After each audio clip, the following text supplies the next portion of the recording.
Assalamualaikum warahmatullahi wabarakatuh. Alhamdulillahirabbil alamin. Wassalatu wassalamu ala Rasulillahil karim wa ala alihi wa sahbihi wa man wala, amma ba'd.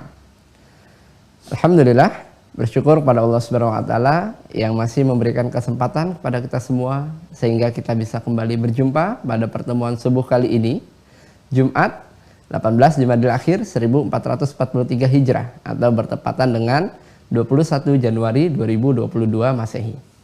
Salawat serta salam juga mari kita curahkan kepada junjungan kita, Nabi besar kita, Nabi Muhammad Sallallahu Alaihi Wasallam, yang semoga kita semua termasuk ke dalam golongan umatnya yang mendapatkan syafaatnya di hari kiamat kelak. Amin. Selamat datang Mahasantri Mahat Islam Rafiatul Akhyar atau yang biasa kita kenal dengan Mahasantri Mira Institute. Bagaimana kabarnya? Semoga semua dalam keadaan sehat walafiat dan kita semua senantiasa dalam perlindungan Allah Subhanahu wa taala. Amin. Alhamdulillah. Insyaallah pada subuh ini kita akan masuk kepada pembahasan tata cara salat. Sebelumnya kami ingin mengingatkan kepada rekan-rekan sekalian yang sudah terdaftar dan sudah memiliki perangkat belajar Mira Institute, silakan aktifkan akunnya dengan cara melengkapi data diri teman-teman sekalian. Bagaimana caranya? Teman-teman bisa melihat kembali pada email teman-teman, pada folder inbox, username dan juga password yang sudah dikirimkan oleh tim admin. Jika teman-teman belum menemukan pada folder inbox, teman-teman bisa merujuk ke folder spam ataupun folder junk, karena ada kemungkinan username dan juga password yang kami kirimkan masuk ke folder tersebut. Cara aktifkannya cukup mudah. Silahkan login di website resmi Mira Institute, masuk ke mira.quantumakhir.com. Lalu teman-teman bisa menekan tombol login, gunakan username-nya berupa email dan juga password-nya berupa nomor telepon yang sudah teman-teman daftarkan dan sudah teman-teman dapatkan pada email teman-teman sekalian. Untuk password-nya, teman-teman bisa menggunakan dua cara. Pertama dengan angka 0 di awalnya, sebagai contoh di 0812 sekian. Jika belum berhasil, teman-teman bisa menggunakan angka 62 di awalnya, sebagai contoh di 62812 sekian. Sangat penting bagi teman-teman bisa mengaktifkan akunnya agar data teman-teman bisa terbaca oleh sistem kami dan teman-teman bisa menikmati setiap fitur-fitur yang sudah disajikan di website resmi Mira Institute, seperti mendownload kitab rujukan ataupun materi yang sudah di-scan atau sudah di-upload oleh tim admin. Teman-teman juga bisa mereview kembali video-video kajiannya dari awal pertemuan sampai dengan hari kemarin, dan teman-teman juga bisa mengevaluasi pemahaman teman-teman sekalian dengan menjawab beragam macam pertanyaan yang sudah disajikan di website resmi Mira Institute. Teman-teman juga bisa mendapatkan kesempatan sesi konsultasi pada sesi zonasi yang sudah disampaikan sebelumnya. Untuk itu kami kembali mengingatkan untuk teman-teman bisa mengaktifkan akunnya dengan melengkapi data diri teman-teman sekalian. Bagi teman-teman yang masih belum menemukan username dan juga password, teman-teman bisa menghubungi admin di nomor yang sudah tertera pada layar teman-teman sekalian. Dan bagi teman-teman yang sudah tergabung, jangan lupa untuk join di grup resminya Mira Institute yang ada di Facebook dan juga di Telegram. Silahkan sesuaikan namanya seperti yang sudah tertera pada layar teman-teman sekalian. Insya Allah sesaat lagi sesi utama akan segera kita mulai. Untuk itu kami mengingatkan pada rekan-rekan sekalian untuk senantiasa mengikhlaskan hatinya dan juga meluruskan niatnya hanya untuk mencari ridha Allah Subhanahu wa taala. Serius dalam menyimak sesi materi yang akan disampaikan. Siapkan buku dan juga alat tulisnya. Jangan lupa untuk mencatat setiap materi yang akan disampaikan. Gunakan pakaian yang sopan, yang sesuai dengan syariat. Duduk yang baik, tidak sambil rebahan, tidak sambil makan. Semoga dengan kita memperhatikan adab-adab kita di hadapan ilmu, Allah turunkan keberkahan pada kita semua. Dan Allah memudahkan kita untuk bisa memahami dan juga mengamalkan materi yang disampaikan dalam kehidupan kita sehari-hari. Untuk itu, mari kita persiapkan hati kita, pikiran kita, tepikan hal-hal yang bisa mengganggu fokus kita selama sesi materi berlangsung. Terima kasih atas perhatiannya. Assalamualaikum warahmatullahi wabarakatuh.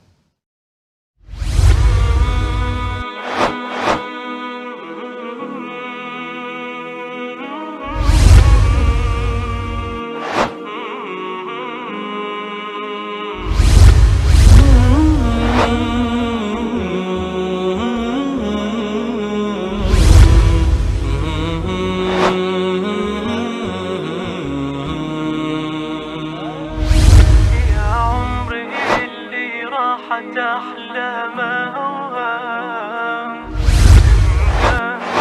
ضمت يمينك يميني لو الدين ثبت عالي على انسان.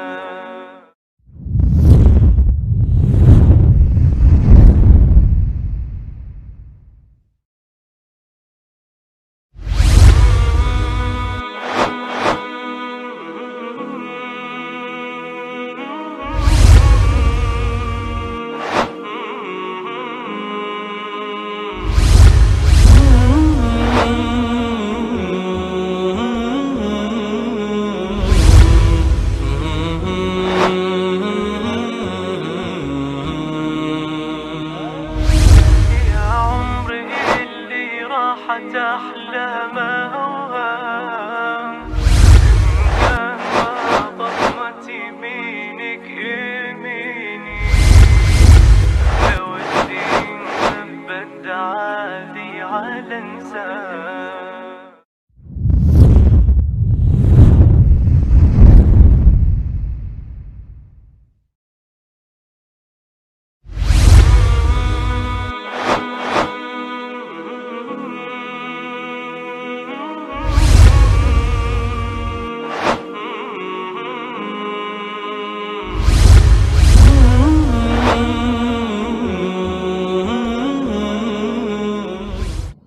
Bismillahirrahmanirrahim.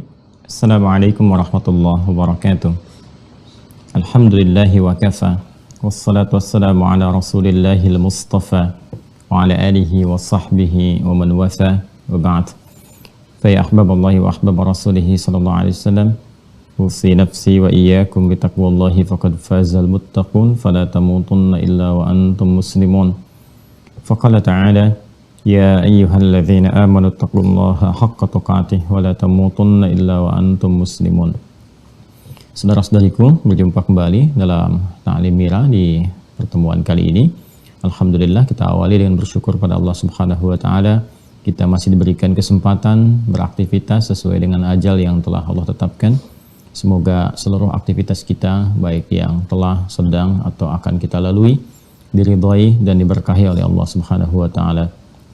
Semoga seluruh saudara-saudari kita yang berkehidupan, beraktivitas sampai dengan detik ini, namun belum beriman, diberikan kekuatan dalam jiwa dan lisan mereka untuk mampu bersyahadat sebelum wafat dan kembali kepada Allah.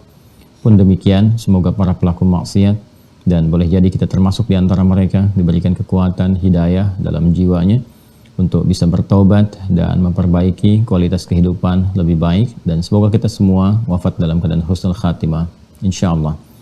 Baiklah, kita akan mencoba melanjutkan kajian kita di pertemuan subuh kali ini waktu Indonesia bagian Barat, masih dalam pembahasan pokok yang kedua dalam dinul Islam, yaitu pokok ibadah, dan telah kita masuki dari pokok yang kedua itu tentang ibadah di bagian yang pertama, yaitu amalan pokok dalam ibadah berupa sholat. Di pertemuan yang lalu kita telah hadirkan pengantar pokok terkait dengan fikih sholat ini, yaitu tentang tata cara bagaimana memahami filosofi sholat, mengapa kita mesti menunaikan sholat, kemudian dalil-dalil yang terhubung pada perintah sholat baik dalam Al-Quran ataupun hadis-hadis Rasulullah SAW yang mengonfirmasi keterkaitan antara sholat dengan iman, ibadah dengan akidah. Pun demikian kita juga telah membahas tentang manfaat-manfaat sholat yang bila kita kerjakan, justru seluruh manfaat dari ibadah ini akan kembali kepada pribadi dan diri kita masing-masing. Untuk itu, tentunya kita berharap bahwa saat kita dapat menunaikan sholat ini, mengonfirmasi kekuatan iman dalam diri kita. Kemudian yang kedua, menghadirkan manfaat seperti yang telah Allah sampaikan dan dirasakan betul oleh orang-orang yang berkehidupan di masa Rasulullah SAW ketika diajarkan oleh Nabi tata cara sholat dengan cara yang benar. Maka ketenangan bisa diraih, kebahagiaan, kesuksesan, dan puncaknya adalah keterhubungan dengan Allah Subhanahu wa taala yang itu menjadikan kenikmatan dalam hidup bisa dirasakan. Untuk itulah hari ini kita akan mencoba memasuki bagian pokok tentang teknis pelaksanaan tata cara dan hal-hal yang terkait dengannya. Karena itulah kemudian kita akan langsung saja memulai pembahasan subuh ini terkait dengan tata cara ya. Jadi kita sudah masuk kepada praktek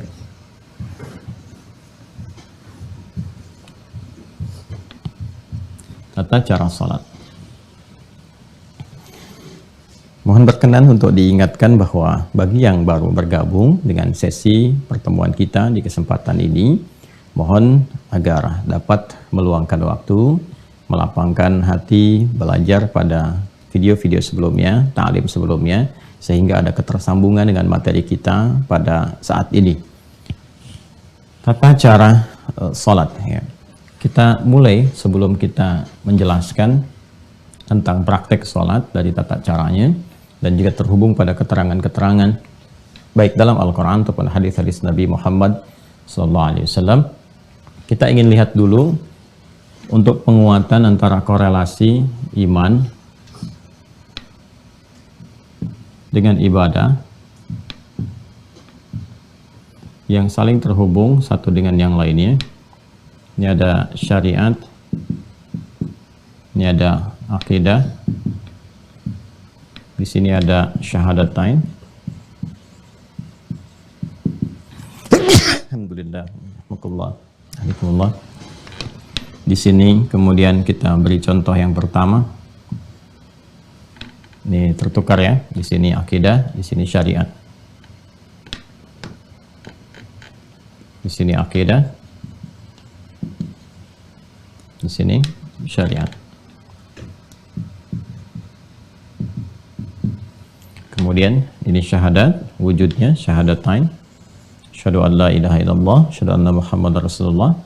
Kemudian di sini pembuktiannya, implementasi dari komitmen syahadatain yang pertama adalah ibadah salat. Jelas ya? Baik. Nah, kita akan masuk ke praktek ini.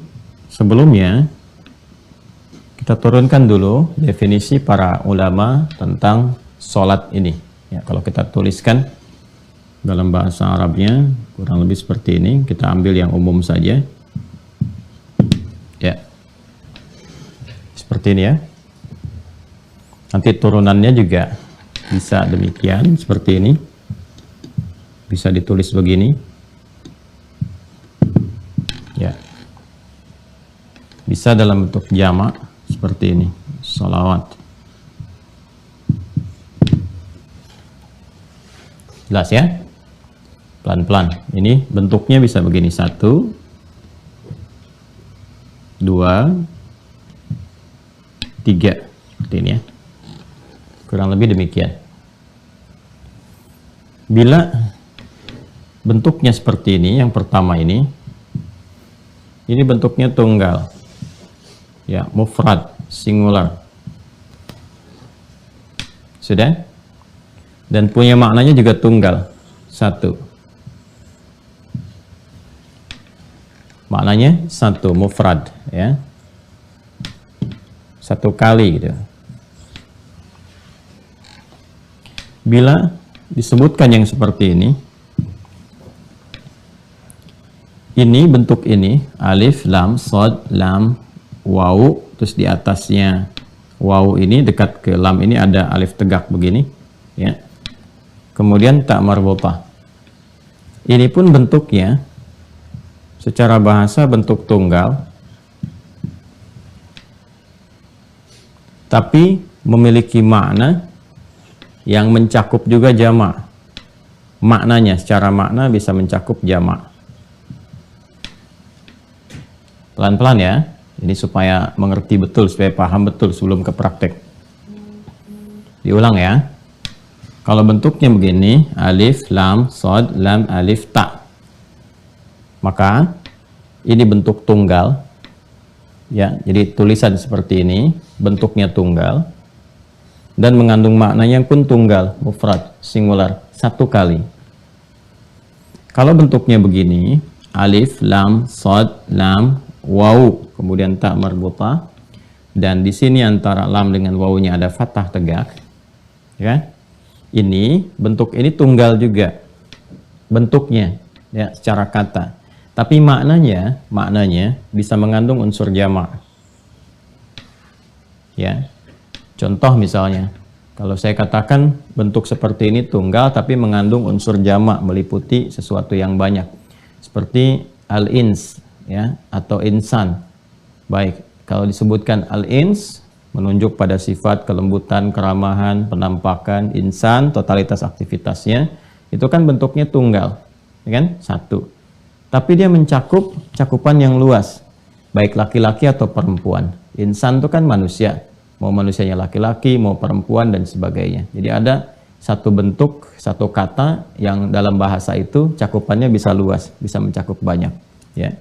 Jadi ini secara diksinya, tulisannya bentuknya tunggal. Ini yang pertama, maknanya juga tunggal. Ini bentuknya tunggal, tapi maknanya bisa jamak, bisa banyak. Ya, alam. Ya, dalam bahasa Arab itu alam, al-alam. Ya, alam itu bentuknya tunggal. Ya, bentuknya tunggal secara kata, tapi maknanya jamak. Mencakup apa saja? Mau alam hewan, alam tumbuhan, alam manusia, alam jin dan seterusnya. Ya, kalau mau digabungkan lagi keseluruhannya, dijamakkan jadi alamin.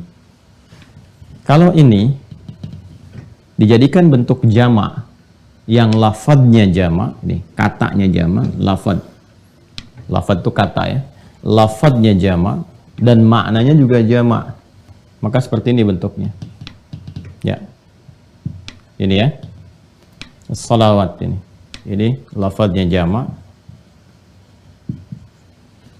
sudah, dan maknanya pun jamak.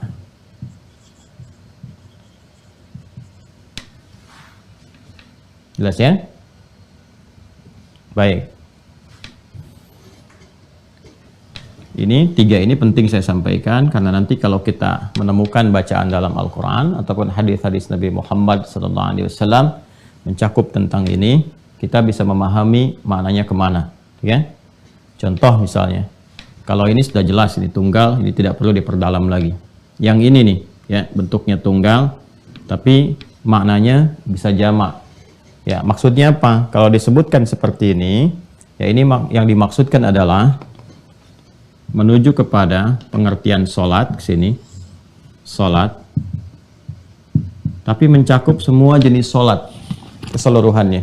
Jadi disebutkan dengan satu lafaz, tapi mencakup umum, bisa fardu, bisa sunnah dan sebagainya, dicakup keseluruhannya. Yang tercakup dalam definisi sholat, mau sifatnya wajib, ya hukumnya yang fardu, ataupun yang nawafil, nafilah yang berhukum sunnah, ini menggunakan bentuk yang seperti ini. Ya, contoh Al-Baqarah di ayat ketiga misalnya, ya kan? Itu kalimat salat pertama dalam Al-Quran. Alladzina yu'minuna bil ghaib, ya, wa yuqimunas shalah. Alladzina yu'minuna bil ghaibi wa yuqimunas shalah. Coba buka deh mushafnya. Ya, buka. Kalau Anda buka mushaf, tulisannya harus begini. Yang bentuk kedua ini. Alif, lam, sod, lam, kan wawu, fathah tegak, tak marbutah. Harus berbentuk yang begini. Ya, bukan yang nomor 3 atau nomor 1. Nomor 2 yang ini. Jelas ya? Nanti ada ilmu rasam juga. Ya, ilmu rasam itu ilmu tentang tulisan. Di Al-Quran itu kan saat dituliskan di mushaf, itu mencakup jenis-jenis bacaan dan makna. Tercover di situ, makna dan bacaannya. Itulah mukjizatnya Al-Quran. Saat dibacakan, saat dituliskan pun nggak boleh sembarangan ya tulisannya. Makanya saya sarankan kepada teman-teman atau juga nanti ada adik-adik yang masih menulis atau di kuliahan, ya kan, bikin skripsi, tesis atau disertasi, kalau sudah akan menyantumkan ayat, saran saya jangan diketik sendiri, ya, masukkan misalnya, taruhlah ada dari aplikasi misalnya, ya, atau misalnya ada ya feature-feature tentang Quran yang bisa Anda copy paste dimasukkan, karena dari tulisannya ini punya mencakup makna dan lafaz tersendiri, ya. Jelas ya, seperti ini gambarannya. Alladzina yu'minuna bil ghaib, orang-orang takwa itu adalah orang-orang yang senantiasa meningkatkan imannya. Kalau pakai fi'il mudhari berkelanjutan ya, diterjemahkan lanjut terus-menerus, yang senantiasa meningkatkan imannya. Dengan cara apa? Ya, dia berusaha menunaikan secara maksimal ya salatnya dengan sempurna, wa yuqimunas shalah, berusaha menunaikan maksimal ya salatnya. Jadi bentuknya tunggal salat tapi mencakup bentuk jamaah. Apa saja ya jenis salatnya, bisa yang fardu, bisa yang sunnah. Jadi kalau orang itu imannya sudah mulai mau meningkat, singkatnya jangankan yang fardu, yang sunnah pun dia kejar. Ya, ini indikator peningkatan iman itu sudah mulai meningkat ya dari aspek ibadahnya. Di pertemuan-pertemuan lalu kita sudah menyampaikan bahwa ibadah ini selain mengonfirmasi keberadaan iman juga menjadi indikator ukuran atau parameter kekuatan iman seseorang. Jadi kalau ibadahnya meningkat, ini menunjukkan imannya kuat. Ya, kalau ibadahnya di pokok-pokok saja, imannya standar. Kalau ibadahnya yang pokok pun menurun, malas-malas dikerjakan, maka ini menunjukkan cahaya imannya lemah. Nah, maka di sini ketika menggunakan bentuk tunggal dengan makna jama, ini mencakup semua jenis sholat. Ya, jadi kalau orang sudah mau meningkatkan imannya, alladzina yu'minuna bil ghaib, semakin dia ingin tingkatkan, maka semua jenis sholat-sholat yang pernah diajarkan Rasulullah, disebutkan, diisyaratkan dalam Al-Quran, dia coba keluarkan, dia tunaikan. Ini yang dimaksudkan bentuknya tunggal, tapi mencakup maknanya jamak luas. Kalau sudah seperti ini, as-salawat ini, alif, lam, sad, lam, waw, alif, tak maftuhah, begini, tak terbuka, maftuhah. Ini yang dimaksudkan bentuknya jamak. Sudah? Lafadznya jamak, maknanya jamak. Kalau ada bentuk seperti ini di dalam Al-Quran ataupun hadis-hadis Nabi Muhammad SAW, pada umumnya menunjuk makna salat fardu. Ya, salat fardu. Kalau yang seperti ini nih, bentuk ketiga, yang berhukum wajib. Baik, salat fardu itu kan waktunya ada 5 kan, 17 rakaat. 5 waktu, 17 rakaat. Ya. 5 waktu subuh, zuhur, asar, maghrib, isya, ya kan? Baik, nah itu 17 rakaat. Oke, 24 4 3 4, 2 subuh, 4 zuhur, 4 asar, 3 maghrib, 4 isya. 5 ini kan bentuk jamak. Ya, saya ulang ya. 5 ini bentuknya jamak. 1 tunggal, kan? 2 itu sudah mutsanna dalam bahasa Arab, bentuk 2 dual. Kemudian lebih daripada itu sudah masuk kepada bentuk jamak. Nah, 5 waktu ini karena masuknya jamak, untuk menunjukkan bahwa ini pokok, dan pokok itu kan sifatnya wajib. Kalau wajib itu sudah nggak boleh tinggal. Ya, sama sekali harus dikerjakan, nggak boleh tertinggal. Jangankan misalnya dari waktunya, dari rakaatnya pun harus sempurna. Betul, waktunya 5, cuman subuhnya 1 rakaat misalnya, ya keliru, ya kan? Tetap harus 5 waktu, 17 rakaat, harus sempurna keadaannya.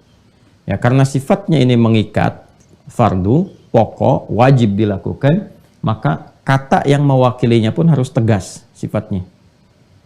Ya, nggak boleh bersifat umum. Nah, kalau ini kan masih umum nih, yang ini nomor 2 masih umum, ya kan? Walaupun tunggal mencakup jamak, tapi masih luas. Kalau yang ini jelas tunggal saja, bahkan bisa bermakna secara kebahasaan berarti doa, gitu kan?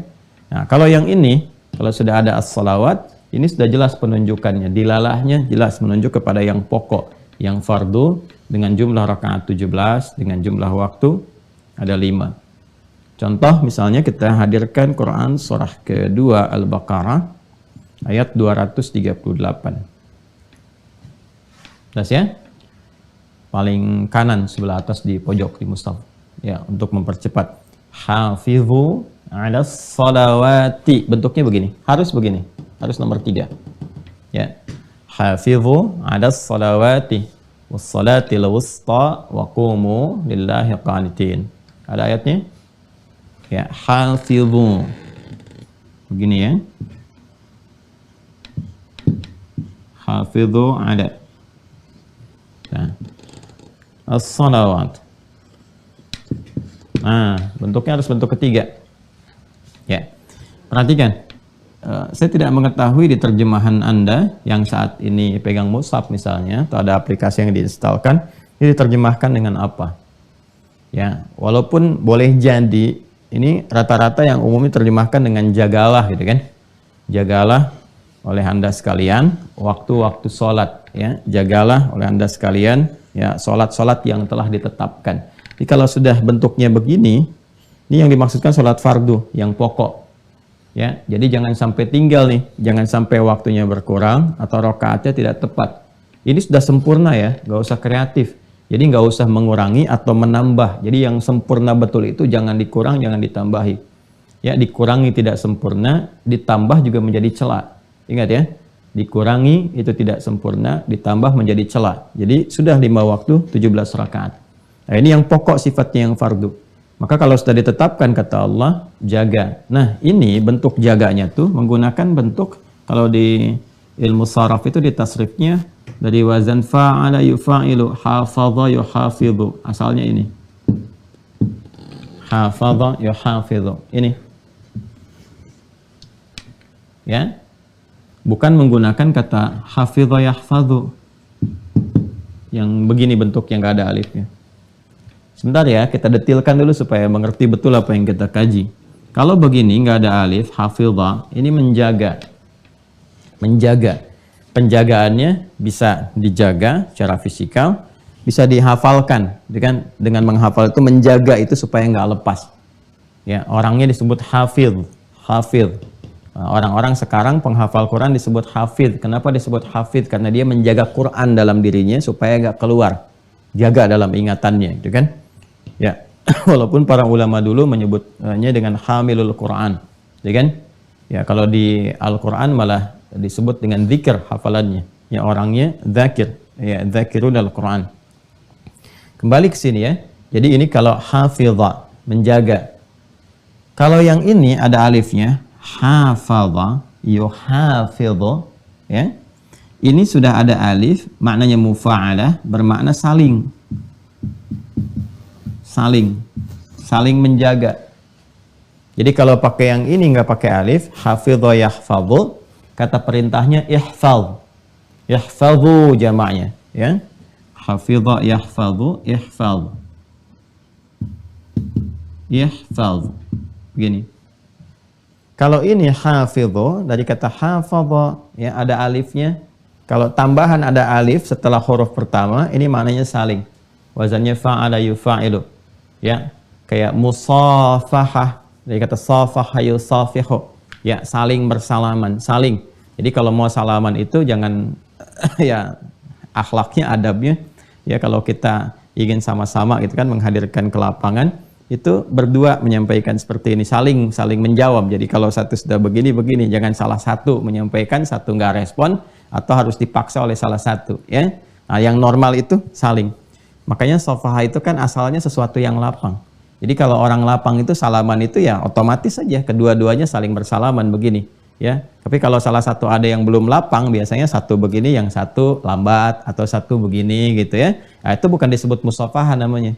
Karena sofaha itu asalnya sesuatu yang lapang hatinya. Ciri kelapangan hati itu ya bisa dilihat dalam bentuk perilakunya. Salah satunya akan merespon dengan cepat di antara satu dan keduanya.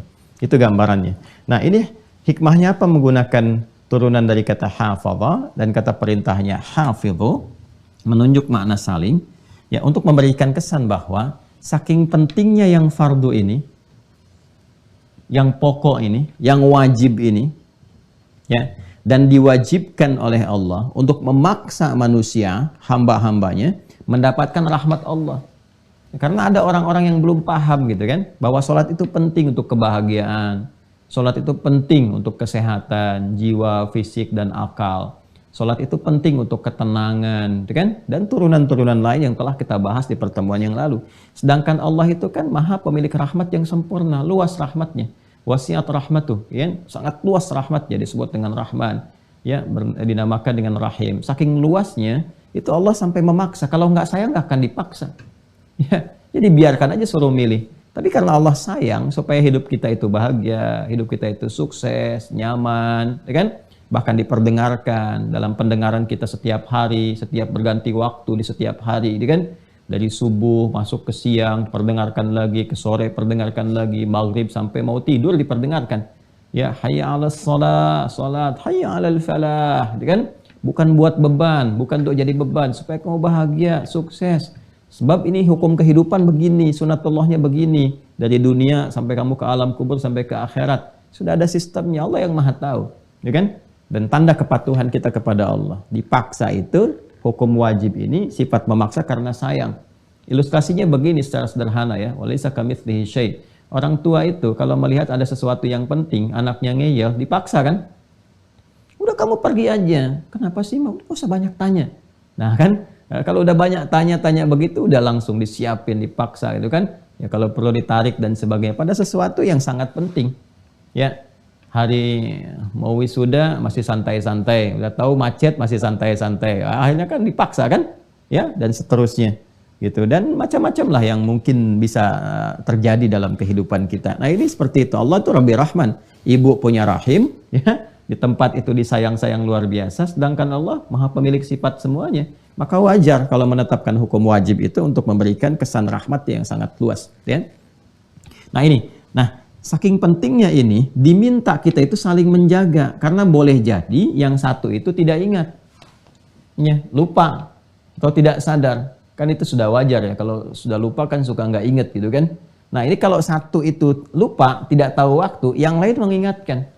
Ya, makanya sifat saling itu diikat erat sampai dengan adzan. Adzan itu kan satu-satunya sekarang. Itu kan panggilan di muka bumi ini yang tidak pernah berhenti 24 jam. Kalau mau jujur diurutkan semuka bumi, silahkan cek.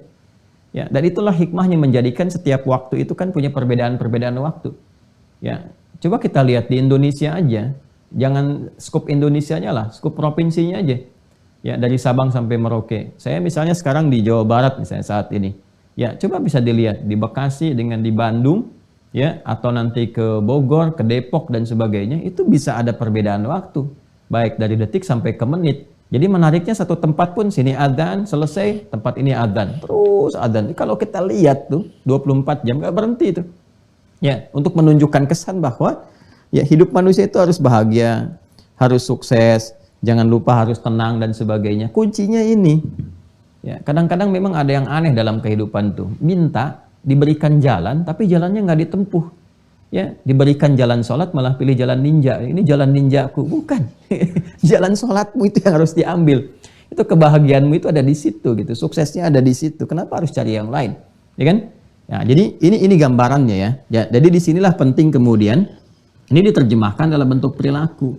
Karena itu wajar kalau dalam kehidupan, awas ya, karena ini fitrah. Ini sudah firman Allah. Kalau sudah firman melekat jadi fitrah.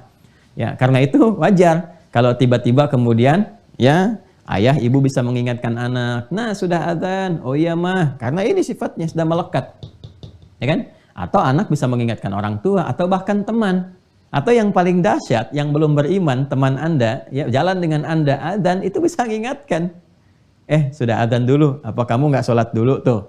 Ya, nah, itu bersyukurlah, alhamdulillah, kan artinya ada satu pancaran yang sampai kepada jiwa dia, tinggal anda sebagai temannya bagaimana mendoakan dia, bermohon kepada Allah dalam setiap sujud anda di malam hari, menyontohkan nilai keislaman yang baik kan, nah, sehingga dia berkesempatan mendapatkan hidayah Allah Subhanahu wa taala untuk bersyahadat. Nah ini ya sifatnya saling.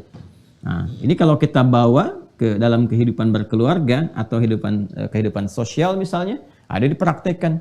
Saling itu kan wasilahnya banyak. Bisa dengan lisan mengingatkan bagi yang tahu kan, atau nanti dibuatkan jadwal-jadwal sholat, tempel tuh ya, kalau perlu ditempelkan di dinding misalnya, di kamar, di meja makan, nggak apa-apa, ditempelkan aja waktu-waktu sholat itu ya, supaya diketahui ya. Kalau mau ditempelkannya dengan kreativitas deh ya, waktu sholat, waktunya kamu bahagia ya, engkau mencari kebahagiaan, ini waktunya, engkau mencari kesuksesan, ini jalannya ya, dan seterusnya. Jadi kita tuh paham begitu melihat waktu sholat, nah ini nih waktu bahagia saya nih ya, waktu curhat saya, waktu sukses saya ini. Jadi cara-cara seperti itu memberikan ibadah itu ternikmati, memberikan kesan ternikmati. Nanti dengan pembelajaran kehusyuan bisa hadir. Bagaimana caranya kita nikmat ibadah ya, dan khusyuk dalam menjalaninya, nikmat, senang, nyaman dengan memahami hikmah di balik itu. Kemudian juga khusyuk dilahirkan dari pemahaman ya tentang tata cara pelaksanaannya. Sudah paham ya? Kalau sudah mengerti ini semua, baru nanti sebelum masuk ke praktek, kita jelaskan dulu ya maknanya, definisinya, artinya. Dari definisi itu baru diketahui praktek. Jelas ya? Baik. Kalau kita ingin turunkan definisi, maka kita gunakan dulu dari kata yang paling awal ke sini ya. Salat. Tuliskan dulu ke sini. Salat secara bahasa, secara etimologi. Nah di Islam itu Masya Allah ya, tradisi keilmuannya itu luar biasa gitu. Jadi semua hal yang akan dikaji itu selalu diawali dengan definisi dulu, untuk membatasi ruang pembahasan. ya, supaya tercakup apa yang akan dibahas dan mengeluarkan yang tidak penting, yang tidak perlu dibahas, ya kan? Dan esensi-esensi pembahasan itu terkumpul dengan sempurna dan memberikan kesan penguat yang dimaksud yang mau dibahas itu dalam aspek ini, ya, bukan aspek-aspek yang lain, sehingga disebut ta'rif itu al-jami' wal mani', ya, al-jami' wal mani', yang mencakup dan melarang, mencakup semua yang akan dibahas, melarang yang tidak terkait supaya masuk ke dalamnya, ya. Ini gambarannya. Jadi secara bahasa dulu, kalau bahasa nanti ini memiliki keumuman makna, mau ditarik kemanapun, ya, itu bisa memungkinkan. Secara bahasa, kata sholat ini itu punya makna yang serupa dengan doa, doa, ya, berarti doa. Anda kalau mau buka kitab fikih manapun yang menerangkan tentang sholat dengan pendekatan mau dari jalur madhab manapun, yang populer misalnya kan yang 4 itu, mau Hanafi, Maliki, Syafi'i ataupun Hambali rahimahumullahu jami'an, itu definisinya nggak ada yang beda. Ya, secara bahasa diartikan apa? Doa. Ya, disebut dengan demikian karena memang isi sholat itu seluruhnya doa, umumnya doa, permohonan-permohonan kita kepada Allah Subhanahu wa ta'ala. Inna salataka sakanul lahum, ya. Dan doakanlah mereka Muhammad sallallahu alaihi wasallam, sungguh doamu atau sholatmu atau doamu itu, ya, itu akan menenteramkan bagi mereka. Nah, perhatikan baik-baik. Selalu ada pertanyaan begini. Awas ya. Nah, ini detilnya. Jadi di bahasa Arab itu ada detil. Kalau kita ngaji di ilmu bahasa, ada detil. Kalau sholat itu sama dengan doa, kenapa nggak disebut doa aja? Jelas ya? Kalau sholat sama dengan doa, kenapa nggak disebut doa aja?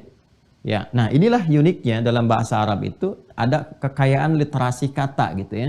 Jadi satu makna itu, ya, atau satu kata itu maknanya bisa berbeda dengan kata yang lain yang kadang-kadang orang-orang awam mengartikannya dengan serupa. Ya, seperti pujian itu ada detil ya. Ada alhamdu, ada asthana misalnya. Ya, kapan itu digunakan? Seperti duduk, ada jalasa, ada qa'ada. Kapan itu digunakan? Ada detilnya. Jadi kalau kita katakan sholat itu doa, kenapa nggak disebut doa aja ibadahnya? Gitu kan? Ya, Anda bisa katakan begini, wah kalau doa kan sifatnya masih umum, ya kan? Tapi sholat kan khusus, boleh seperti itu, ya. Nah, hanya detilnya adalah kita temukan di kalimatnya, gini. Kita temukan di kalimatnya. Perhatikan baik-baik ya. Dengan membahas detil katanya itu, kita akan temukan kemudian dari akarnya. Doa ini, akarnya dari kata da'a yada'u. Da'a yada'u. Ya, doaan. Wa da'watan, dakwah juga dari sini. Dakwah itu menyeru, ya, mengajak dan sebagainya. Ya, ada unsur memohon juga di dalamnya. Kalau kepermohonan jadi doa, doa itu bahasa Indonesia dari bahasa Arab ya. Dan kita itu bahasa Indonesia banyak sekali menyerap dari bahasa Arab, banyak sekali. Ya, bahkan ada yang di lembaga-lembaga pemerintahan, majlis permusyawaratan rakyat itu bahasa Arab semua. Majlisnya bahasa Arab, permusyawaratan bahasa Arab, rakyat bahasa Arab ya. Dewan Perwakilan Rakyat bahasa Arab juga semua itu. DPR tuh bahasa Arab semua isinya tuh. Dewan dari kata diwan, kan? Kemudian apalagi perwakilan, wakil itu bahasa Arab, ya. Ya, diberikan awalan dan akhiran aja gitu kan. Kemudian rakyat ya dari bahasa Arab juga. Ya, jadi banyak dari bahasa Arab terserap ya karena asimilasi yang dulu terjadi. Langsung ke sini saja, ya. Ini doa. Dari kata da'a asal katanya, kalau sifatnya permohonan disebut doa, kalau ajakan disebut dengan dakwah. Perhatikan baik-baik ya. Salat akar katanya. Ya, kalau saya bilang akar berarti ke awalnya, infinitifnya. Ya, kadang-kadang saya melampaui di tasrif ya, derivasi kata sorof untuk menemukan ke akar awalnya. Ini yang penting saya tekankan karena ada beberapa yang kadang-kadang kurang memahami ya. Ketika saya misalnya menerangkan, taruhlah turunan kata misalnya kan, ahsana yuhsinu, ya kan? Ihsan. Kalau saya katakan ihsan itu akar kata awalnya itu dari kata hasuna, gitu kan? Nah, karena ada yang suka keliru paham. Salah tuh Ustaz Adi, harusnya dari ahsana. Nah, itu bicara tasrif. Kalau kita bicara tasrif betul ahsana yuhsinu ihsanan. Tapi kalau kita ingin menggali sisi kebahasaan yang paling awal, ahsana itu kan ketika diberikan tambahan hamzah di depannya. Asal dari awalnya adalah hasuna atau al-husnu. Jadi kalau saya sedang bicara awal dari ilmu bahasa, ini menunjuk kepada dasar yang paling utama. Ya. Dasar yang paling utama di sini, kalau kita gali akarnya, itu dari wawu, sod, lam. Ya. Kalau ini da'a, ya kan? Ini alifnya asalnya wawu, ya. Kemudian karena di akhir nanti ada rumus di'ilat menjadi alif, ya. Singkatnya huruf ilat itu ada 3 nanti disingkat dengan ayu. Alif, wawu, ya. Perhatikan baik-baik ya. Da'a begini. Ini dari kata wasala. Wasala yasilu, ya. Silatan. Kemudian ke sini salat. Ini secara bahasa adalah sesuatu yang tersambung erat. Tersambung erat, terkoneksi kuat. Ya, atau sesuatu yang sampai ke tujuan.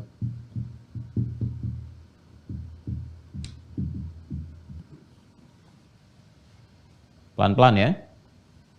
Kita masih bahas pengertian bahasa nih. Wasala itu dasarnya sesuatu yang tersambung erat atau sampai ke tujuan. Ya kan? Makanya ada dari sini kata wusul. Wusul itu sampai. Ya. Wasala Muhammad fi Sumatra ya, ams sa'ah sabi'ah sabahan. Ya, Muhammad sampai di Sumatera kemarin jam 7 pagi.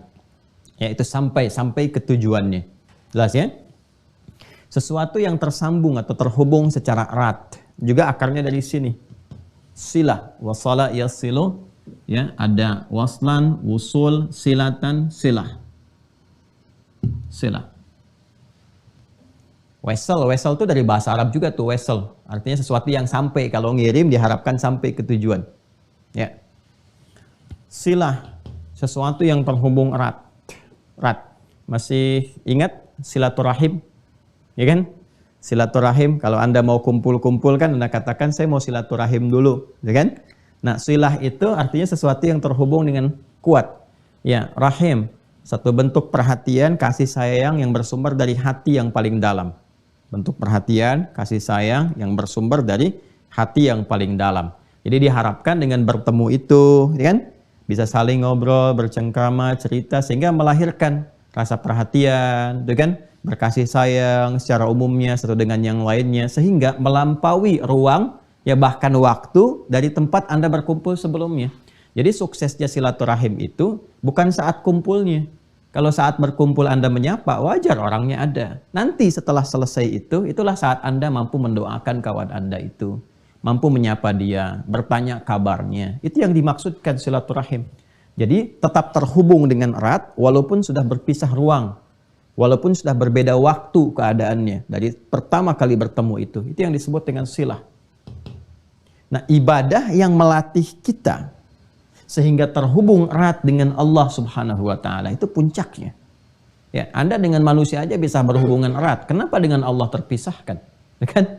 Ya, Anda dengan manusia bisa ingat, kenapa dengan Allah bisa lupa?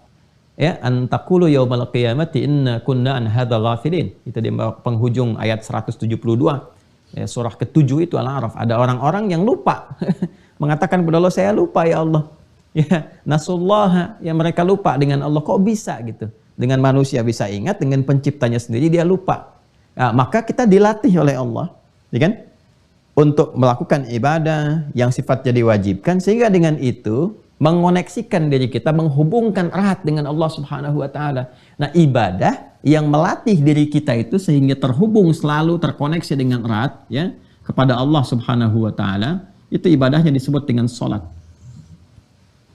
Ya, jadi ketika menunjuk makna kebahasaannya terkait dengan ibadah, makna kebahasaannya kenapa disebut salat?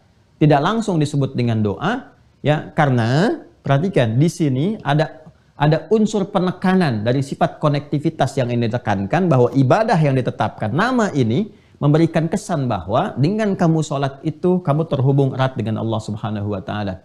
Dan doa-doa yang kamu bacakan pun kalau sudah terhubung itu yang sampai ke tujuan, sampai kepada Allah. Ya. Jadi bagaimana Anda bisa berdoa dalam sholatnya, doanya bisa sampai, bisa khusyuk kalau Andanya nggak tersambung dengan Allah. Ya. Kan ada orang yang berdoa tapi nggak terhubung kan? Pikirannya memikirkan pekerjaan, lisannya berkata Allahu Akbar, tapi di pikirannya masih ya amalhu akbar, handphonehu akbar, dan sebagainya. Handphonenya yang lebih besar, yang banyak difikirkan, pekerjaannya, status sosialnya, dan sebagainya. Jadi ketika disebutkan sholat, ini dari namanya dan memberikan sebuah kesan yang kuat kepada kita. Kalau sedang sholat, ya nyambung. Ya, kalau sedang sholat, tepikan yang lain. Bangun konektivitas terhubung dengan Allah. Supaya apa? Supaya apa yang kita mohonkan dari kebutuhan kita itu, yang kita ingin bahagia, ingin sukses, ingin tenang hatinya, punya persoalan yang ingin disampaikan, pengen dijawab doanya, supaya sampai kepada Allah ini semua, maka terhubunglah. Ya, jelas ya? Nah ini jadi kenapa disebut sholat secara bahasa, dia mengandung unsur doa, ya, tapi tetap diberikan nama dengan sholat, bukan dengan kalimat doa, ingin menekankan ini, ketersambungan kepada Allah yang kuat, sehingga dengan ketersambungan itu, doa-doa yang disampaikan itu sampai kepada Allah, dan mudah untuk dikabulkan. Jelas sampai sini? Jelas ya? Jadi kalau Anda ngaji di kitab-kitab fikih, Anda sampainya ke sini. As-salatu lughatan ad-doa. Salat secara bahasa itu doa, selesai. Tapi kalau Anda ingin dalami sampai ke sini, ya, ke fikih lughah, nanti mungkin di pertemuan berikutnya ya, kalau kita coba ada kesempatan, kita tunjukkan beberapa referensi tentang buku-buku kebahasaan. Sehingga nanti kalau Anda tanya yang senang baca, senang cari referensi, nah ini Anda bisa cari di kitab ini, kitab ini, kitab ini. Ya, ini gambarannya seperti ini. Nah ini baru secara bahasa. Jadi sekarang mengerti kenapa disebut dengan sholat. Ayo sholat, sholat, sholat. Maksudnya apa? Ya, jaga ketersambungan dengan Allah. Kalau sudah terhubung, pasti dapat perhatian. Anda terhubung dengan pimpinan, punya koneksi. Saya punya koneksi nih di sini tuh, kan? Berarti yang diharapkan apa? Perhatian kan? Nah sekarang konektivitas Anda terhubungnya ke Allah. Apa yang terbatas bagi Allah? Gak ada. Ya semua tercakup. Karena itu orang-orang yang telah tuntas sholatnya, maka ciri khasnya kalau benar sholatnya itu, ya ada ketersambungan. Ya ketersambungan itu yang disebut dengan zikir. Hasilnya disebut dengan zikir. Zikir itu kan ingat. Ya. Tersambung itu kan ingat, terkoneksi, ingat. Ya. Terhubung. Terhubung. Itu yang disebut dengan zikir namanya. Ya, sehingga ketika kita pun diminta oleh Allah menunaikan sholat, balik lagi ke Quran surah ke-20, Toha, ayat ke-14.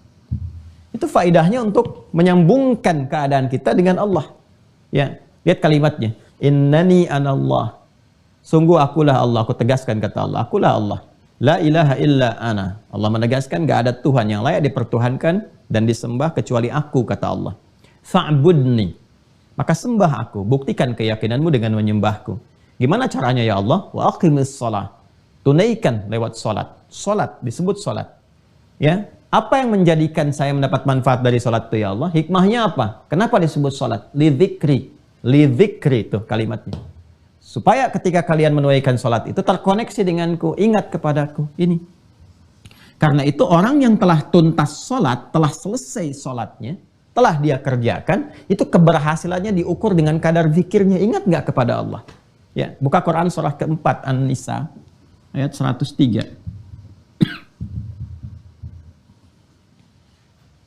Ya, Quran surah 4 An-Nisa ayat 103. فَإِذَا قَضَيْتُمُ الصَّلَاةِ.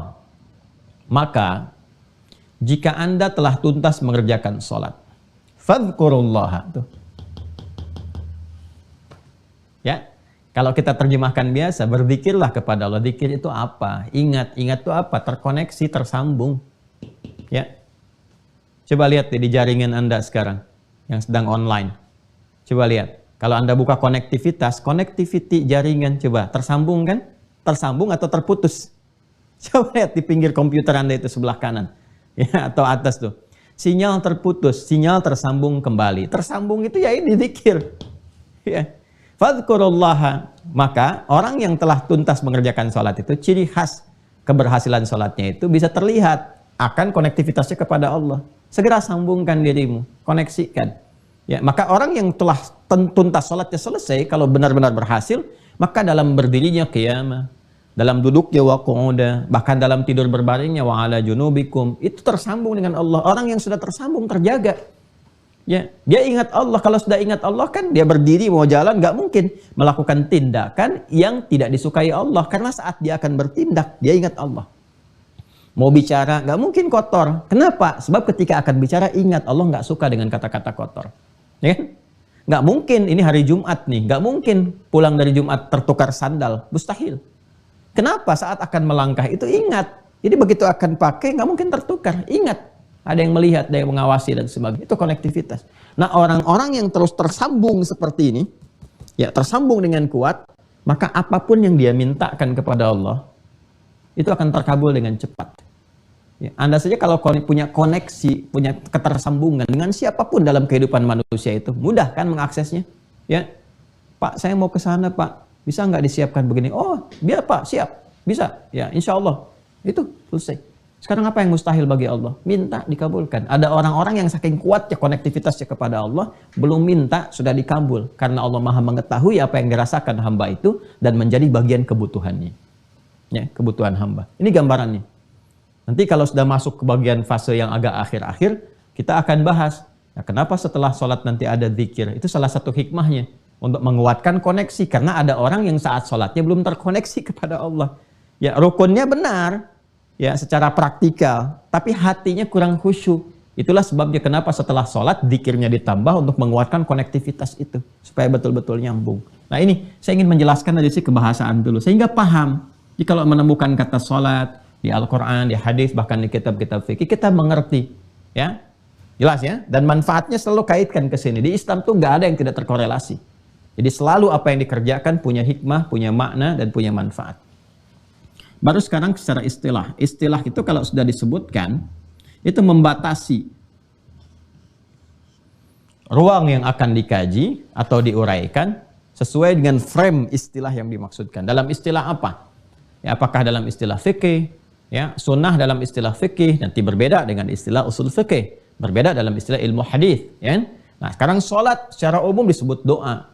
Barangkali juga nanti yang lain-lain bisa menyebutkan tuh umat ini sedang sholat, ini sedang sholat, sedang sholat. Yang dimaksudkan dalam istilah fikih Islam. Ya, kalau dalam Islam ini yang dimaksudkan sholat. Ya, istilah ini mengonfirmasi yang bahasa. Bahasa ini kan mencakup tadi makna ketersambungan. Dari sini mendapatkan feedbacknya berupa manfaat, kan? Manfaat dalam kehidupan dan seterusnya. Nah, kalau sudah begini kan kita tanya bagaimana caranya kan? Ya, karena sholat yang kita kerjakan itu harus menyambungkan diri kita, terkoneksi penghambaan kita kepada Allah. Sedangkan ada orang-orang sholat nggak mendapatkan manfaat karena koneksinya ini terputus. Ya, ada yang lemah. Gitu aja lah kan kita ini sholat tuh online kan? Online itu kan terhubung. Ya sekarang Anda sedang online. Kalau sinyalnya jelek, koneksinya putus, bisa nggak sekarang menyimak? Tidak bisa. Ya, bagaimana Anda bisa menyimak dengan baik, bisa khusyuk? Kalau putus-putus kan, ini buffering nih, muter-muter. Nah, ada orang yang sholatnya buffering tuh. Di kepalanya muter-muter. Dunia macam-macam. Ya, padahal mijit nomornya benar. Kan nomornya kalau online sholat kan 24434 tuh kan, online-nya. Hotline sholat tuh 24434. Duanya subuh, 4 duhur, 4 asar, 3 maghrib, 4 isya. Bikin status tuh, udah hotline belum hari ini, hotline ritual, kan? Itu kan ada orang yang betul mijit nomornya, cuman jaringannya, ya sinyalnya nggak kuat. Ya itu jaringan-jaringan tubuhnya tuh, yang otaknya yang macam-macam kemana-mana, makanya nggak terkoneksi. Nah, sehingga dari situ manfaat gak didapatkan. Ya, bagaimana untuk mendapatkan itu semua? Kita bertanya cara kan? Teknisnya bagaimana nih? Ya, diinstal dulu tuh semuanya masuk ya. Mohon maaf ya kalau bahasanya kita agak kembangkan sedikit ya supaya kita bisa mengerti karena dunia di setiap eranya itu kadang memiliki ragam bahasanya sendiri gitu supaya ketersambungan itu ada. Caranya bagaimana? Ya kan? Teknisnya seperti apa? Supaya ini kita bisa install dengan baik, caranya bagus, tersambung, manfaatnya dapat. Kalau sudah bicara begini, maka ini harus dibatasi dalam pengertian istilah. Untuk menghadirkan teknis, tata cara, keterkaitan tentang penunaian sholat yang dimaksudkan. Maka kalau kita buka dengan penjelasan istilah, selalu dibuka dengan kalimat ibadah. Mengonfirmasi bahwa sholat yang kita kerjakan itu adalah masuk dalam ranah ini. Anda silahkan kalau buka kitab fikih manapun, ya yang paling standar, itu pengertian sholat itu selalu dibuka dengan kalimat ibadah. Ibadah yang dibuka kan dengan takbir, diawali dengan takbir dan ditutup dengan salam. Nih, secara umum dulu. Awas, kalimat ibadah ini mengonfirmasi bahwa sholat yang ditunaikan itu masuk pada kategori pokok yang kedua.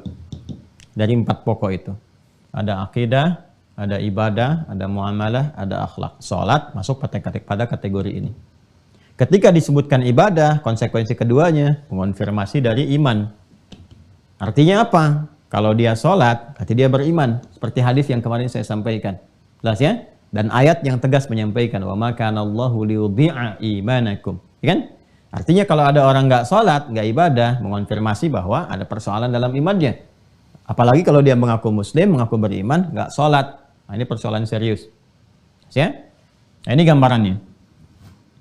Ibadah yang dibuka dengan takbir, ditutup dengan salam, yang tata caranya, teknisnya diatur lewat penjelasan Nabi SAW. Penjelasan dan contoh Rasulullah SAW. Ibadah yang dibuka dengan takbir, ditutup dengan salam melalui aturan dan ketentuan tertentu. Aturan tertentu.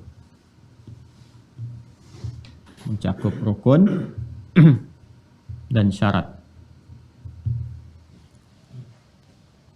Awas ya, jadi ada aturannya.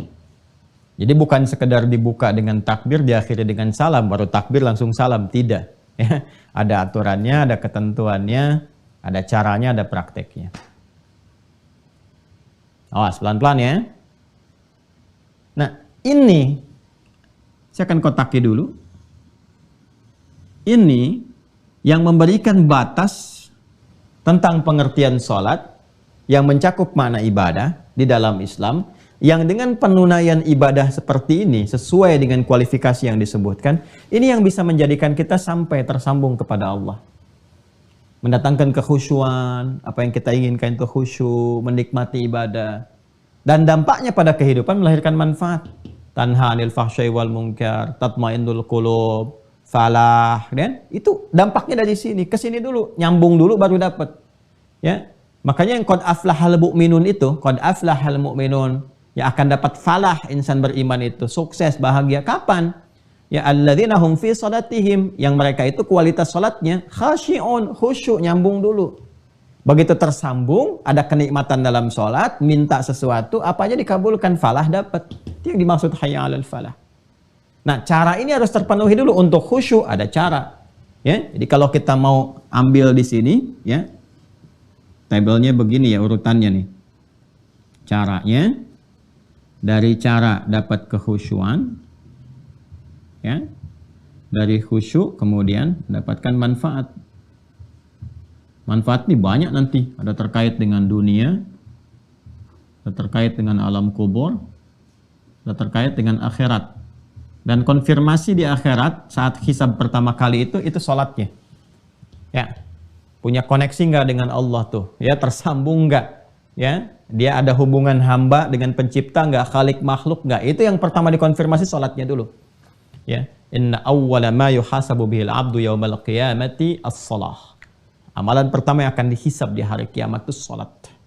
Ya, idza salahat salaha sairu amali.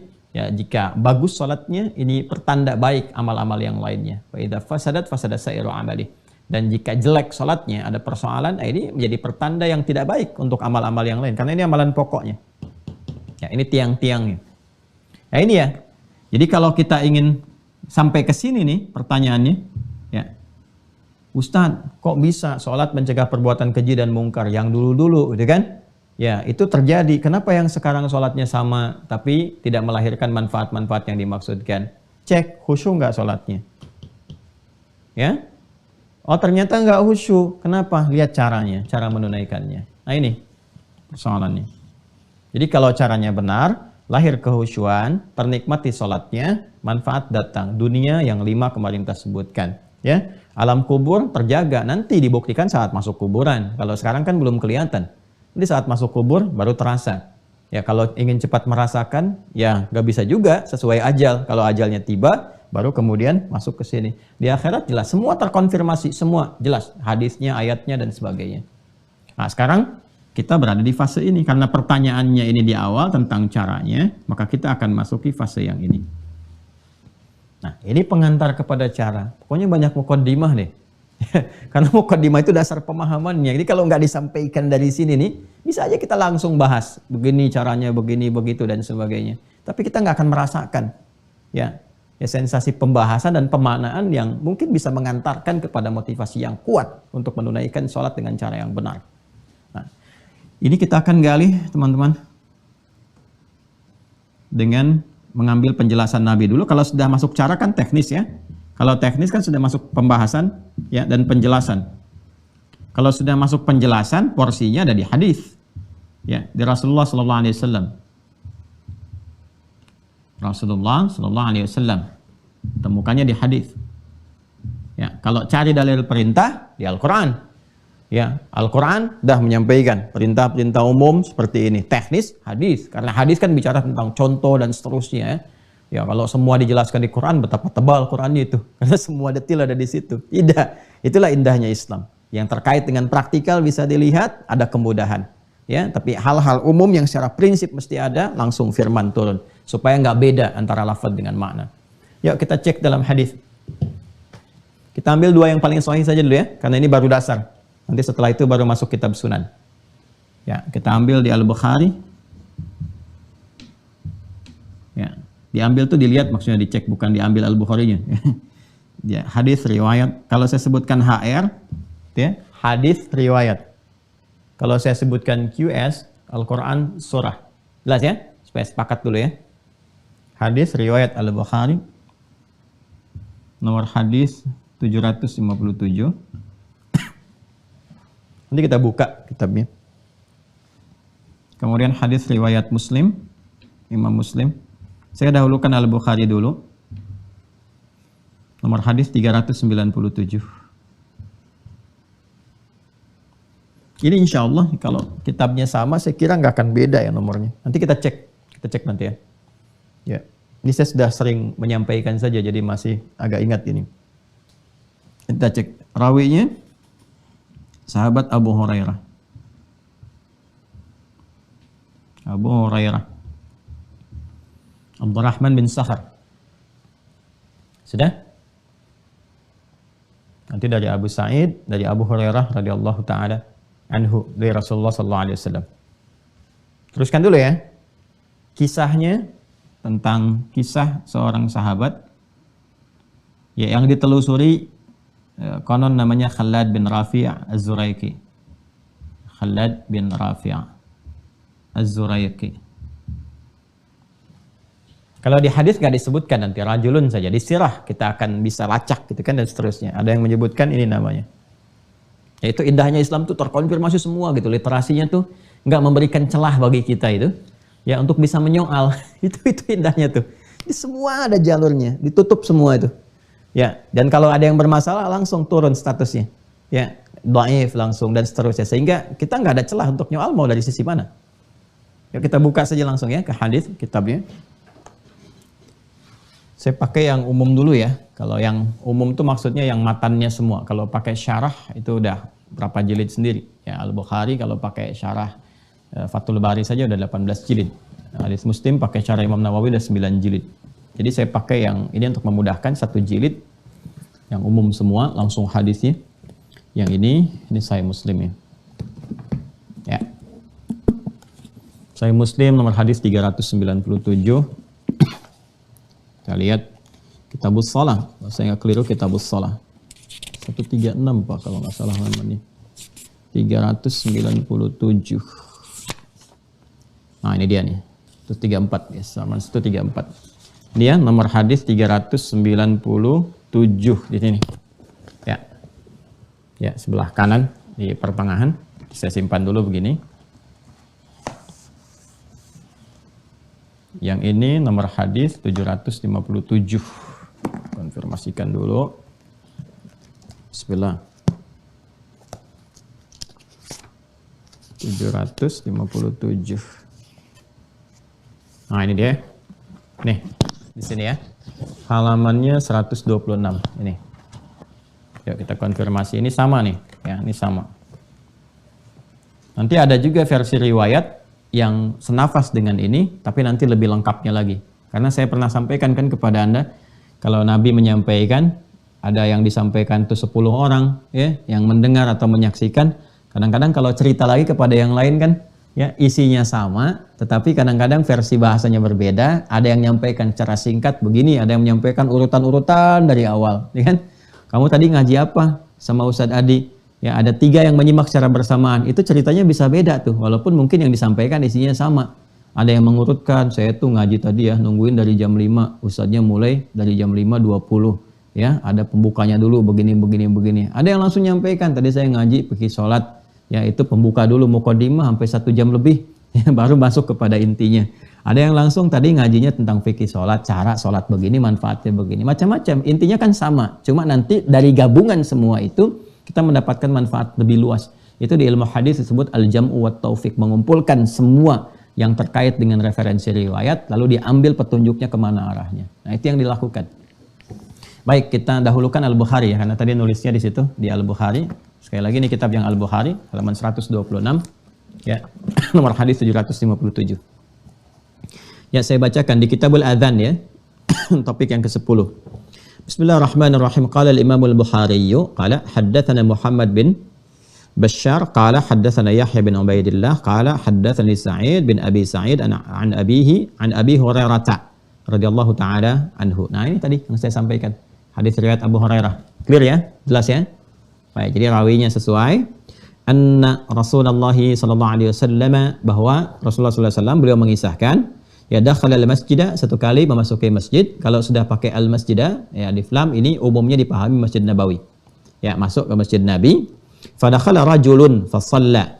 Ya, maka nggak lama setelah itu, ya, jadi begitu Nabi masuk, di belakangnya masuk juga seorang lelaki. Pakai fa, ingat ya, fa pernah saya terangkan. Harfu atfin rabitin baina syai'aini bila hudud, ya, huruf yang menyambungkan konjungsi antara dua peristiwa tanpa jeda. Peristiwa pertama, Nabi sallallahu alaihi wasallam masuk ke masjid. Peristiwa kedua, seorang lelaki sahabat juga masuk ke masjid, ya.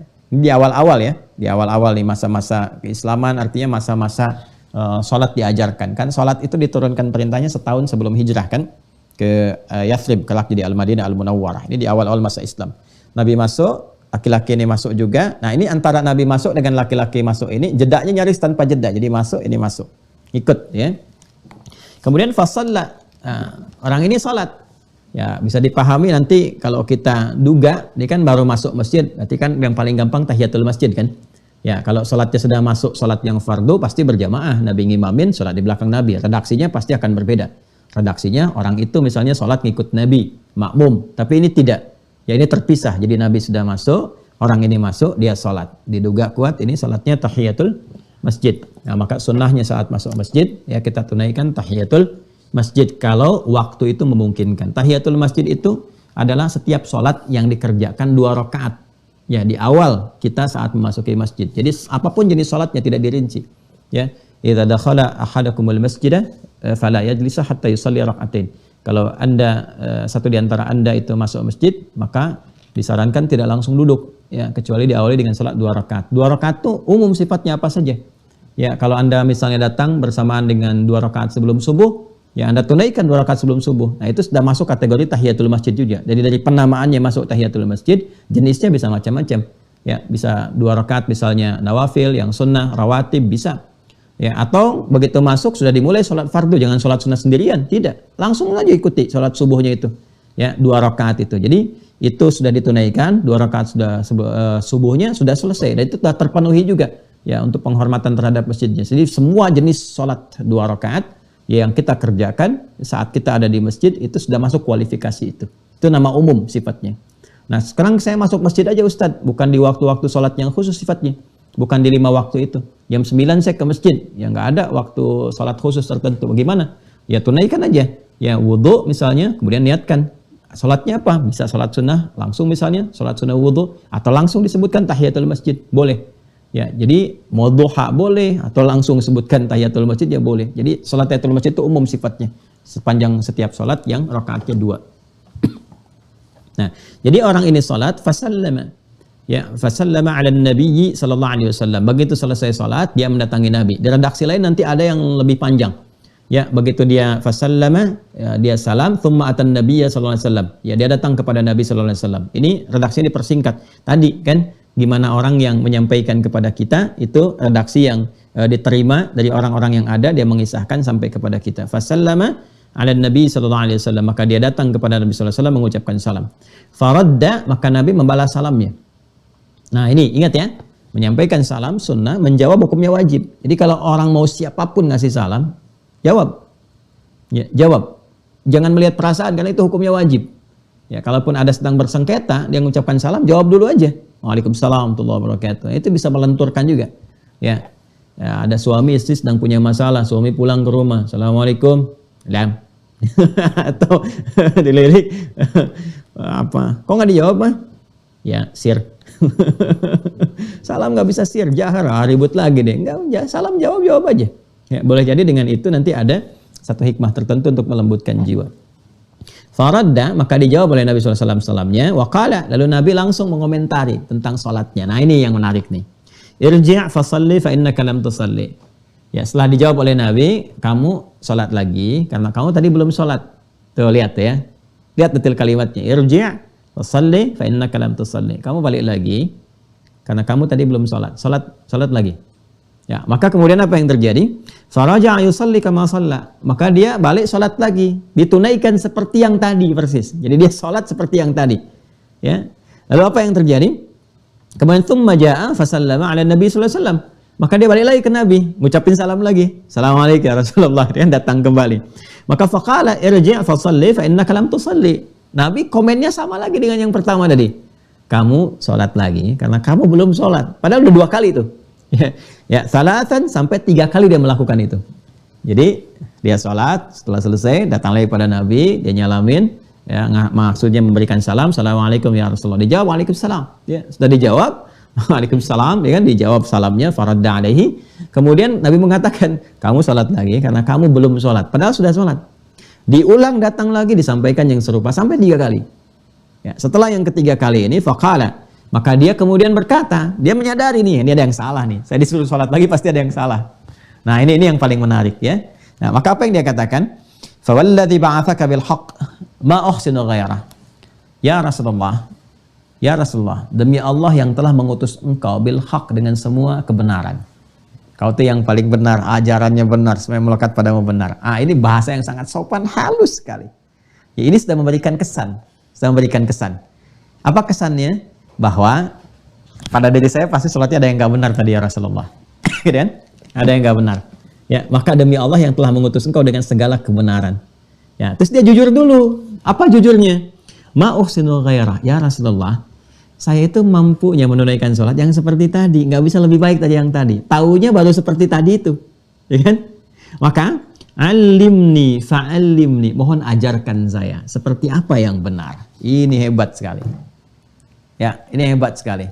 Jadi sahabat itu seperti itu, Bapak Ibu sekalian, teman-teman. Kalau ada merasa yang kurang tepat, itu minta diajarin, bukan mempertahankan kesalahan. Dan nggak pernah protes. Kenapa ya Nabi? Tadi kan udah sholat, ya? Kok diulang lagi ya Rasul? Ya Rasul capek diulang-ulang, nggak apa begitu.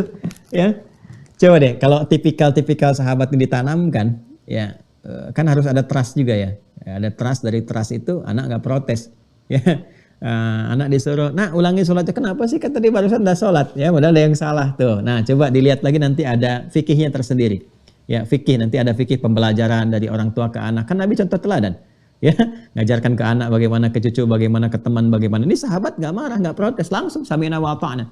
Ya Rasulullah, yang telah, demi Allah yang telah mengutus engkau dengan segala kebenaran. Ya, saya merasakan, ya saya ada yang kurang, tapi saya nggak mampu, dapatnya begini taunya. Mohon ajarkan saya. Nah, di sini, ya respon inilah yang kita keluarkan menjadi pembelajaran kita saat ini. Fa'alimni, mohon ajarkan saya. Begitu kemudian ada permintaan seperti itu, faqala, Nabi langsung memberikan respon. Apa responnya? Idza qumta ila shalah, kalau kamu ingin sempurna menunaikan salat. Nah, ya. Ingat gak yang saya sampaikan itu, kata salat itu di Al-Qur'an itu selalu diawali dengan derivasi kata aqama, yuqimu, Iqamatan. Iqamatan. Atau nanti praktikalnya bisa ke kata dasar asalnya, qama yaqumu. Kalau ingin menekankan langsung ke dasar, maka menggunakan turunan kata qama. Kan? Kalau ingin penegakannya secara sempurna, menunjuk kepada arahan, maka gunakan kata aqama. Ya. Aqama itu sesuatu yang ditegakkan dengan sempurna, dengan baik. Ya. Dengan baik. Nanti beda-beda maknanya. Ada qama, aqama, qawwama ada. Ya, qawwama. Qawwama yuqawwimu taqwiman. Laqad khalaqnal insana fi ahsani taqwim. Ar-rijalu qawwamuna 'alan nisa. Ada, ya. Nanti ada maknanya sendiri. Kalau sudah ke aqama, artinya berusaha, ya, menjadikan sesuatu itu tegak sempurna. Ya, karena itu kan seringkali terjemahkan tegakkan sholat, tegakkan sholat. Tegak yang dimaksud itu menunjuk kepada usaha yang sempurna. Ya, kesempurnaan itu menegakkan apa yang ditegakkan. Ini aturannya nih, supaya aturan itu tegak. Ya, maksudnya tunaikan sesuai semampu kita, ya, sesempurna yang bisa kita lakukan untuk menyesuaikan dengan aturan-aturan. Ikutin aturannya, tegakkan ini nih, tegakkan aturan. Ya, tegakkan hukumnya. Kalau ini diikuti dengan baik, ditegakkan aturannya, maka sempurna keadaan sholat kita. Nah, untuk memberikan kesan kepada ini, menegakkan aturan ini, maka diawali kalimat sholatnya dengan derivasi kata aqama. Aqama yuqimu. Ya, ini jadi aqamu, perintahnya aqim, aqimis sholata liduluki syamsi ila ghasaqil lail, aqimis sholata tarafain nahar wa zulafan minal lail, yuqim, jamaknya yuqimun, alladzina yu'minuna bil ghaibi wa yuqimunas shalah. Jelas ya? Nah, ini jadi kalau sudah ada aqama yuqimu, aqim, itu maksudnya perintah untuk menegakkan aturan. Jangan sholat sembarangan. Jelas? Jelas ya? Jangan sholat sembarangan. Isyaratnya, ini sifatnya iqamah. Ya, makanya kita diingatkan kembali, supaya sholat kamu khusyuk, dapat manfaat, tegakkan aturannya ya. Kan? Jangan keluar dari aturan, jangan menyimpang kemana-mana, kuatkan koneksinya, siapkan dulu. Karena itu setiap kali sebelum sholat itu, ini ada iqamah nih. Coba kalau berjamaah kita, ada yang iqamah kan? Cuma ya kita kan kadang di Indonesia umumnya senang menyingkat-singkat. Iqamah, singkat aja, qomat. Ya, qomat tuh, qomat. Qomat tuh singkatan dari iqamah. Ya, qomat. Ya, qomat. Dari mana nyingkatnya? Dari sini ketika akan ditegakkan. Qad qomatis shalah, qad qomatis shalah. Oh, qomat tuh. Jelas ya? Padahal isyarat awalnya untuk menegakkan ini dari kata iqamah. Aqama yuqim iqamah. Kalau di Arab biasanya orang Arab langsung iqamah. Ya akhi iqamah, ya kan? Ya akhi, ingatkan yang lain, tegakkan aturan, siap. Makanya ketika akan sholat, ini nanti ada panduan kekhusyuan. Disiapkan supaya khusyuk. Nanti saat masuk teknis, ya saya terangkan lafad-lafad iqamah itu yang senafas dengan adzan. Allahu akbar, ya kan? Asyhadu an la ilaha illallah, asyhadu anna Muhammadar Rasulullah, ya kan? Hayya 'alas shalah, hayya 'alal falah, qad qamatis shalah. Nah, pakai qad. Kenapa pakai qad? Kenapa dari aqama pindah ke qama ke sini? Nah, itu ada maknanya sendiri. Nah, jadi kalau sudah ada iqamat, artinya ini panduan kepada kita pengingat untuk mulai menegakkan aturan supaya khusyuk. Supaya khusyuk. Dan nanti kata khusyuk ini, ya kata khusyuk nanti kita akan bahas detail. Puncaknya adalah membawa kita tersambung ke sini, ke Allah. Ya. Itu nanti di Al-Baqarah ayat 45 sampai 46. Nanti kita bahas detail. Ya. Wasta'inu bis-sabri was-salah wa innaha lakabiratun illa 'alal khashi'in. Siapa khusyuk itu? Alladzina yadhunnuna annahum mulaqu rabbihim. Ini. Ya, tersambung dengan Allah. Jadi kalau kita benar ini, nyimak iqamat dengan benar, belajar aturannya. Jadi begitu qomat, ya, begitu iqamah, Allahu Akbar, ingat ini, terbawa kita ke sini. Jelas ya? Nah, jadi iqamah itu bukan kalimat-kalimat sembarangan, bukan formalitas sholat dimulai. Ya, bukan formalitas jamaah disiapkan, tidak. Ya, ini mengikat semua. Makanya mengikat ke imam juga. Begitu iqamah disampaikan, ya, diperdengarkan, imam kan berbalik melihat makmum semua. Ya, lalu melihat safnya, istau, istaqimu, dilihat itu. Ya, itu bukan tanya jawab, istau, sudah tahu, tidak. Itu begitu dicek tuh dilihat. Saya kalau di Tripoli itu muter. Ya, minimal saf terdepan itu. Ke samping itu ngelihat tuh. terus dilihat kakinya, dilihat lurusnya dan sebagainya. Terus dilihat siapa yang sholat. Ya, siapa yang sholatnya? Apakah orang mampir, transit, atau orang mukim? Ya, kemudian orang tua atau yang remaja atau anak-anak kecil. Selain nata sholat, nata saf dalam sholat, itu menata nanti surat apa yang dibaca supaya tercover ya oleh makmum pada umumnya. Jadi makmum tuh bisa kuat. Jangan sampai cuma istau istaqimu, nengok juga enggak. Ya, enggak tahu siapa yang sholat di belakang. Dibacakan Al-Baqarah. Ya, sholatnya sholat Isya sampai akhir lagi. Ya, 286 dibagi 2. Begitu nengok enggak ada yang tahan di belakang, udah hilang semua. Ya, jadi lihat siapa yang sholat. Ini ada yang mungkin takut ketinggalan pesawat deh. Di bandara kok ngimamin suratnya Yasin. Di bandara tuh kul aja kulhu. Ya, kul a'udzu birabbil falaq, kul a'udzu birabbin nas, selesai. Ya, di bandara kan mau pakai surat Yasin, mau pakai An-Nisa, Baqarahan. Tidak, bacakan yang singkat, yang padat. Orang nunggu jadwal pesawat, kan? Dan seterusnya tuh. Nah, ini gambaran-gambarannya. Ya, nanti fikihnya akan masuk ke situ. Jadi saya ke sini dulu nih. Nah, pelaksanaan ini kalau sudah mau dieksekusi, kembali ke dasar ke sini, ke pokoknya. Ke pokoknya. Kalau sudah ke sini, ya, maka tinggal digunakan turunannya, kata gantinya. Siapa nih yang mau menunaikan? Kalau di sini kan Nabi sedang mengajarkan ya kepada laki-laki tadi. Laki-laki itu siapa ketika dilacak dalam sirah? Ini namanya nih, Khalad bin Rafi Az-Zuraiqi. Khalad bin Rafi Az-Zuraiqi. Kita gali terus sampai ditemukan. Ya, tapi kan kalau saya keluarkan kitabnya ntar kayak kemarin tuh mejanya habis gitu. Ya, jadi Anda percaya aja dulu lah itu. Percaya dulu. Ntar kalau udah ditunjukin cari sendiri deh. Ya. Jadi ini namanya Khalad bin Rafi' Az-Zuraiqi. Ya. Karena orangnya di hadapan Nabi, kata kedua kan? Kata kedua anta. Anta itu kalau sudah masuk ke kata kerja berubah jadi tak aja. Udah. Ya tak. Ya, kalau jadi objek untuk berdiskusi, ya kan, kata kerja kedua, ya, tinggal an-nya buang, tinggal ta-nya.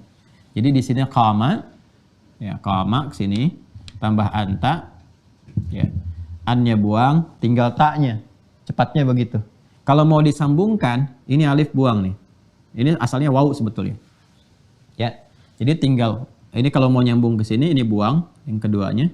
Jadi kaf, mim. Nah, ini kan sudah dibuang. An-nya tinggal taknya begini. Taknya tetap begini. Ya.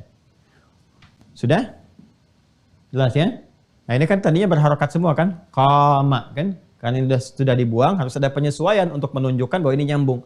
Kalau 3 huruf ini bersambung dengan kata ganti, maka huruf keduanya harus mati untuk menunjukkan ada ketersambungan. Maka ini seperti ini. Ya. Ini mati di sini. Tinggal qafnya harokatnya apa?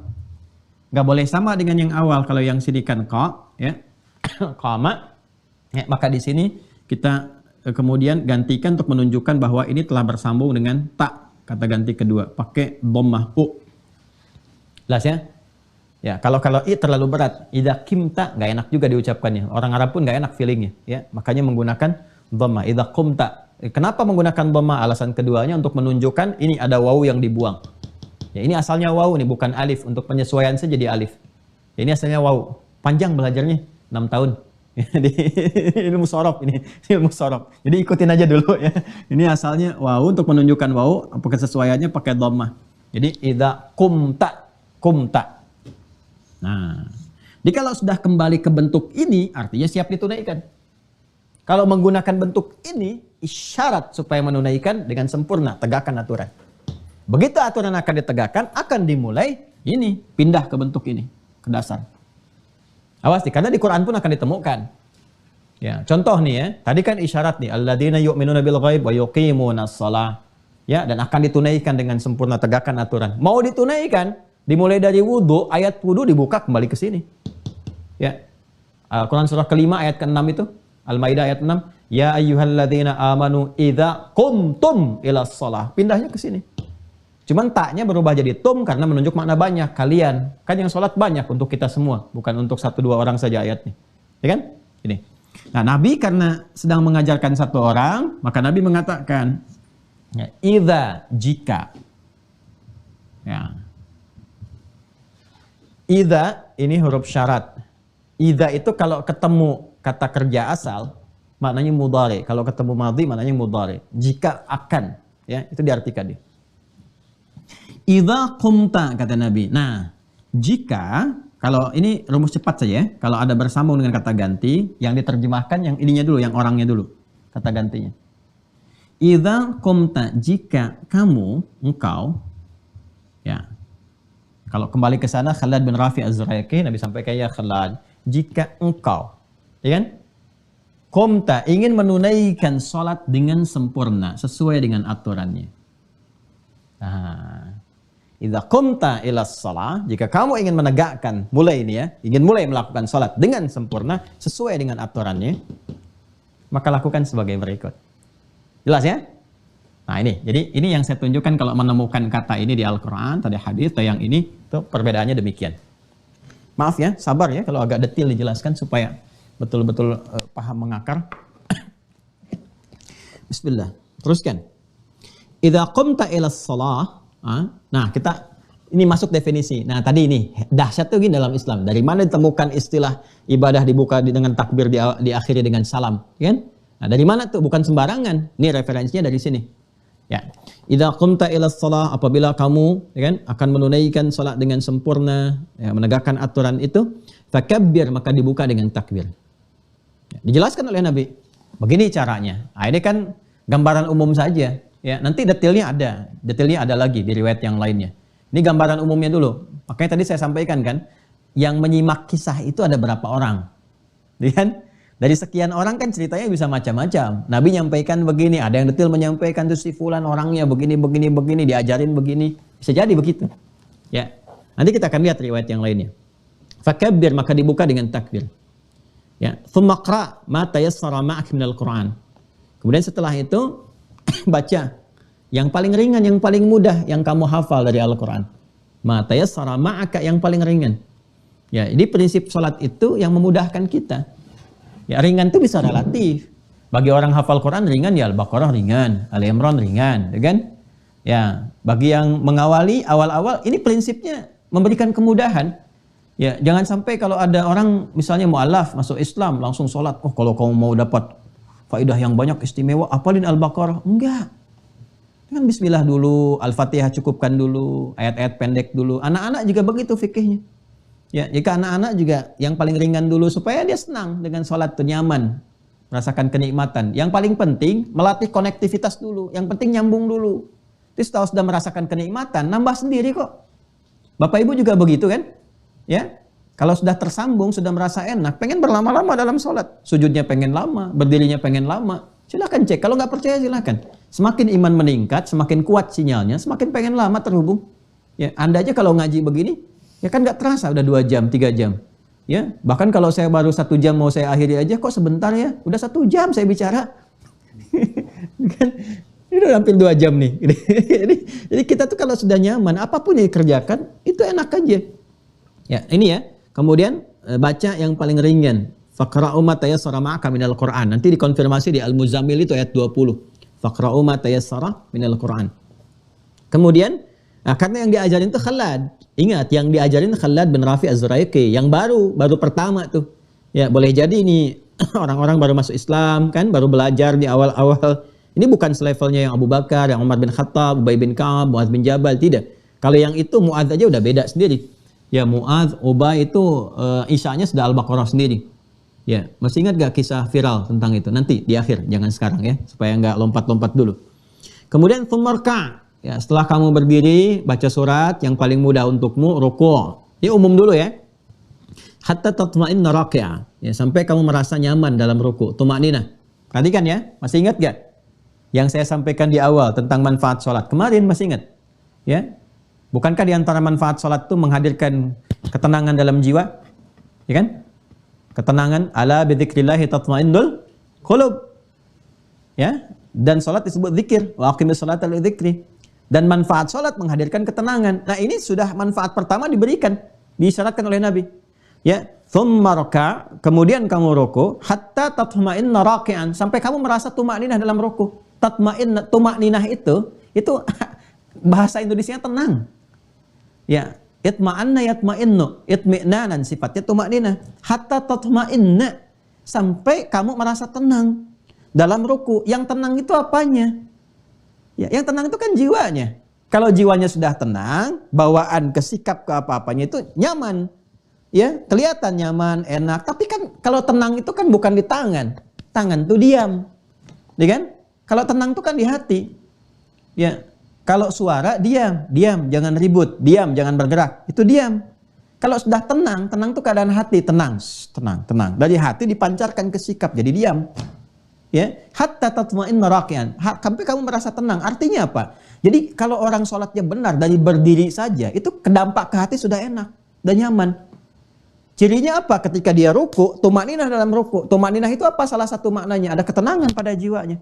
Begitu tenang, rukunya nyaman, beredar darah dengan sempurna, lurus, saraf-saraf yang kejepit, yang bagian punggung yang macam-macam tuh kalau benar rukunya. Nanti kalau udah masuk ruku kita tunjukkan. Ya sampai detil. Sampai air kalau dituangkan dalam satu bejana gelas disimpan di atas punggung orang ruku nggak akan tumpah. Ntar kita praktekkan. Siap-siap admin, kameramen. Ntar saya suruh ruku, saya simpan gelas di atasnya tuh. Ya, goyang nggak gitu. Kita cek sampai akhir kajian. Oh dicek rukunya Nabi. Ruku Nabi itu kan rukunya sama dengan berdirinya. Jadi kebayang kalau berdirinya baca 5 juz itu, ya ukuran 5 juz ruku. Ya, nah itulah kalau orang sudah nikmat tuh udah nggak bisa diukur dengan yang biasa. Jelas ya? Nah jadi itu manfaat tuh terkorelasikan. Jadi saat bersamaan terasa. Ya, bahkan dahsyatnya kalau orang benar sholat itu kadang-kadang baru ngadap kiblat, baru takbir udah nangis. Udah bisa nangis. Ya, ada yang nangis, ada yang sudah merasakan kenikmatan, ada yang sudah bisa nggak diganggu sama sekali. Ya, Anda kalau saya tunjukkan kitab-kitab sirah ya, termasuk yang ditulis oleh ulama kita tapi pakai bahasa Arab itu masya Allah. Ada yang sedang sholat itu sebelum sholat ada yang kena duri. Ya, apa tuh bahasa Perancisnya mas? Kacugak ya, kacugak tuh, ya kacugak tuh perapatan Ciamis. Ya, kacugak tuh kena apa ya? Beling kecil itu. Ya kena kaki misalnya. Ya, itu.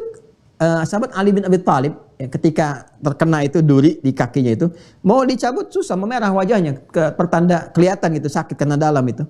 Sahabat yang satu bilang, tenang, saya tahu kapan waktunya dicabut, biarin aja katanya. Begitu sedang sholat, dicabutlah duri itu. Ada sahabat yang ngambil itu, diam, nggak ada ekspresi, nggak ada apa, diam aja. Kisahnya banyak lah, kisah-kisah tentang dahsyat seperti itu tuh. Ya. Wah ini luar biasa lah, luar biasa ya. Dan ini hal-hal yang mungkin kalau kita bisa belajar, ya mudah-mudahan mendekati ya sifat-sifat kenikmatan sholat, kenikmatannya. Nah ini tatma'inna dalam ruku. Thummarfa kemudian bangkit dari ruku hatta ta'tadila qa'iman, ya hatta ta'dila qa'iman sampai dia tegak sempurna. Makanya disebut i'tidal.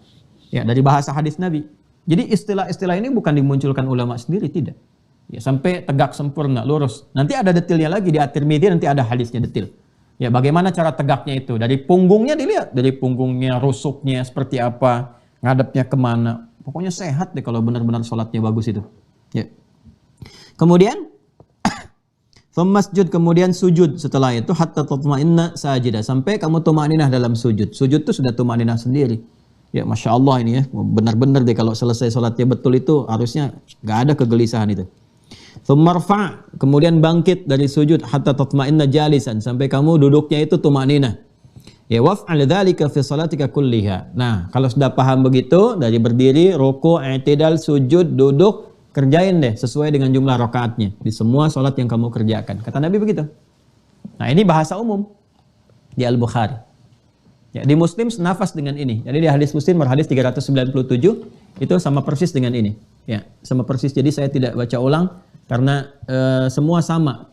Hanya ada beberapa penekanan-penekanan, kayak misalnya di sini ta'dila, di sini ta'tadila. Jadi bisa dibaca ta'dila, bisa dibaca ta'tadila. Ya, contoh kalau kita baca cepatnya dari alimni, ya kan? Idza qumta ila as-salati fakabbir, thumma qra' ma tayassara ma'aka min al-Qur'an, thumma rka' hatta tatma'inna raki'a, thumma rfa' hatta ta'tadila. Nah, benar kan yang saya katakan? Jadi kalau di sini ta'dila, di sini ta'tadila. Ya, ini biasa. Kan tadi saya katakan kalau ada yang hadir berapa orang menyampaikan, yang ini menyebutkan dengan kata ini kata B, atau ini ada penekanan tapi substansinya sama. Hatta ta'tadila qa'iman thumma masjud hatta tatma'inna sajida thumma rfa' hatta tatma'inna jalisa thumma fa'al dzalika fi salatika kulliha. Sama. Nah, nanti ada riwayat yang lebih detail daripada ini. Detailnya itu masih seputar yang ini. Ya. Ya, kita ambil yang detailnya sekarang, ya. Idza qumta ila shalah, yuk kita lihat urutannya. Ya, kita ambil pada yang detail ya, masih di Al-Bukhari, tapi kita ambil versi detailnya. Rawinya dari Abu Hurairah, masih sama. dari Abi Sa'id juga, tapi sekarang kita masuk riwayat yang lebih detailnya tentang urutan-urutan cara. Langsung ke sini ya. Idza qumta ila shalah, kata Nabi, jika kamu ya Khalad bin Rafi Az-Zuraiki ingin menunaikan salat dengan sempurna sesuai dengan aturan, fa asbighil wudu. Sempurnakan wudu dulu. 1.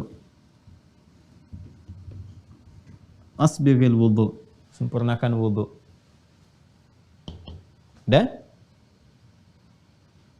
Dan kesempurnaannya menggunakan kata isbagh.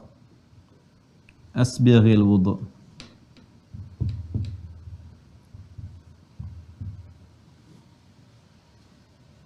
Thumma istaqbilil qiblah, menghadap kiblat.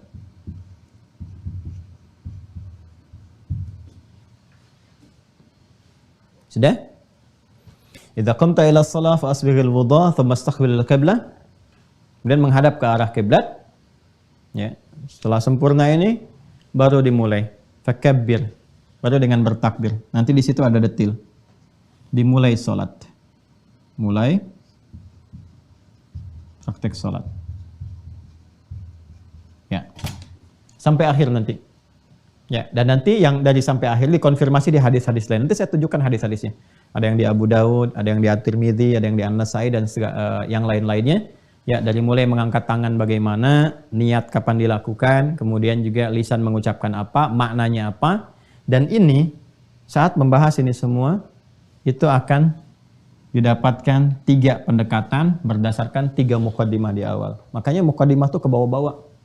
Ya, maaf kalau muqaddimah itu panjang misalnya, kadang 2 jam lebih, 2 jam kurang. Ada beberapa edisi yang kita pecah karena memang ke bawah terus. Ya, ke bawah terus sampai akhirnya. Dan mudah-mudahan saya tidak harus mengulang terus ya. Nah, ini 3 pendekatannya cara. Sudah? Caranya bagaimana? Cara wudu bagaimana? Ya kan?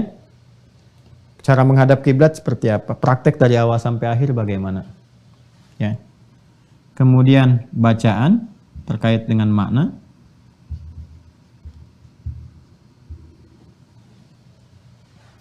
Apa yang dibaca?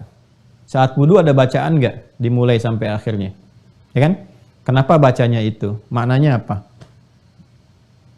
Yang terakhir adalah hikmah. Esensinya. Hikmahnya apa?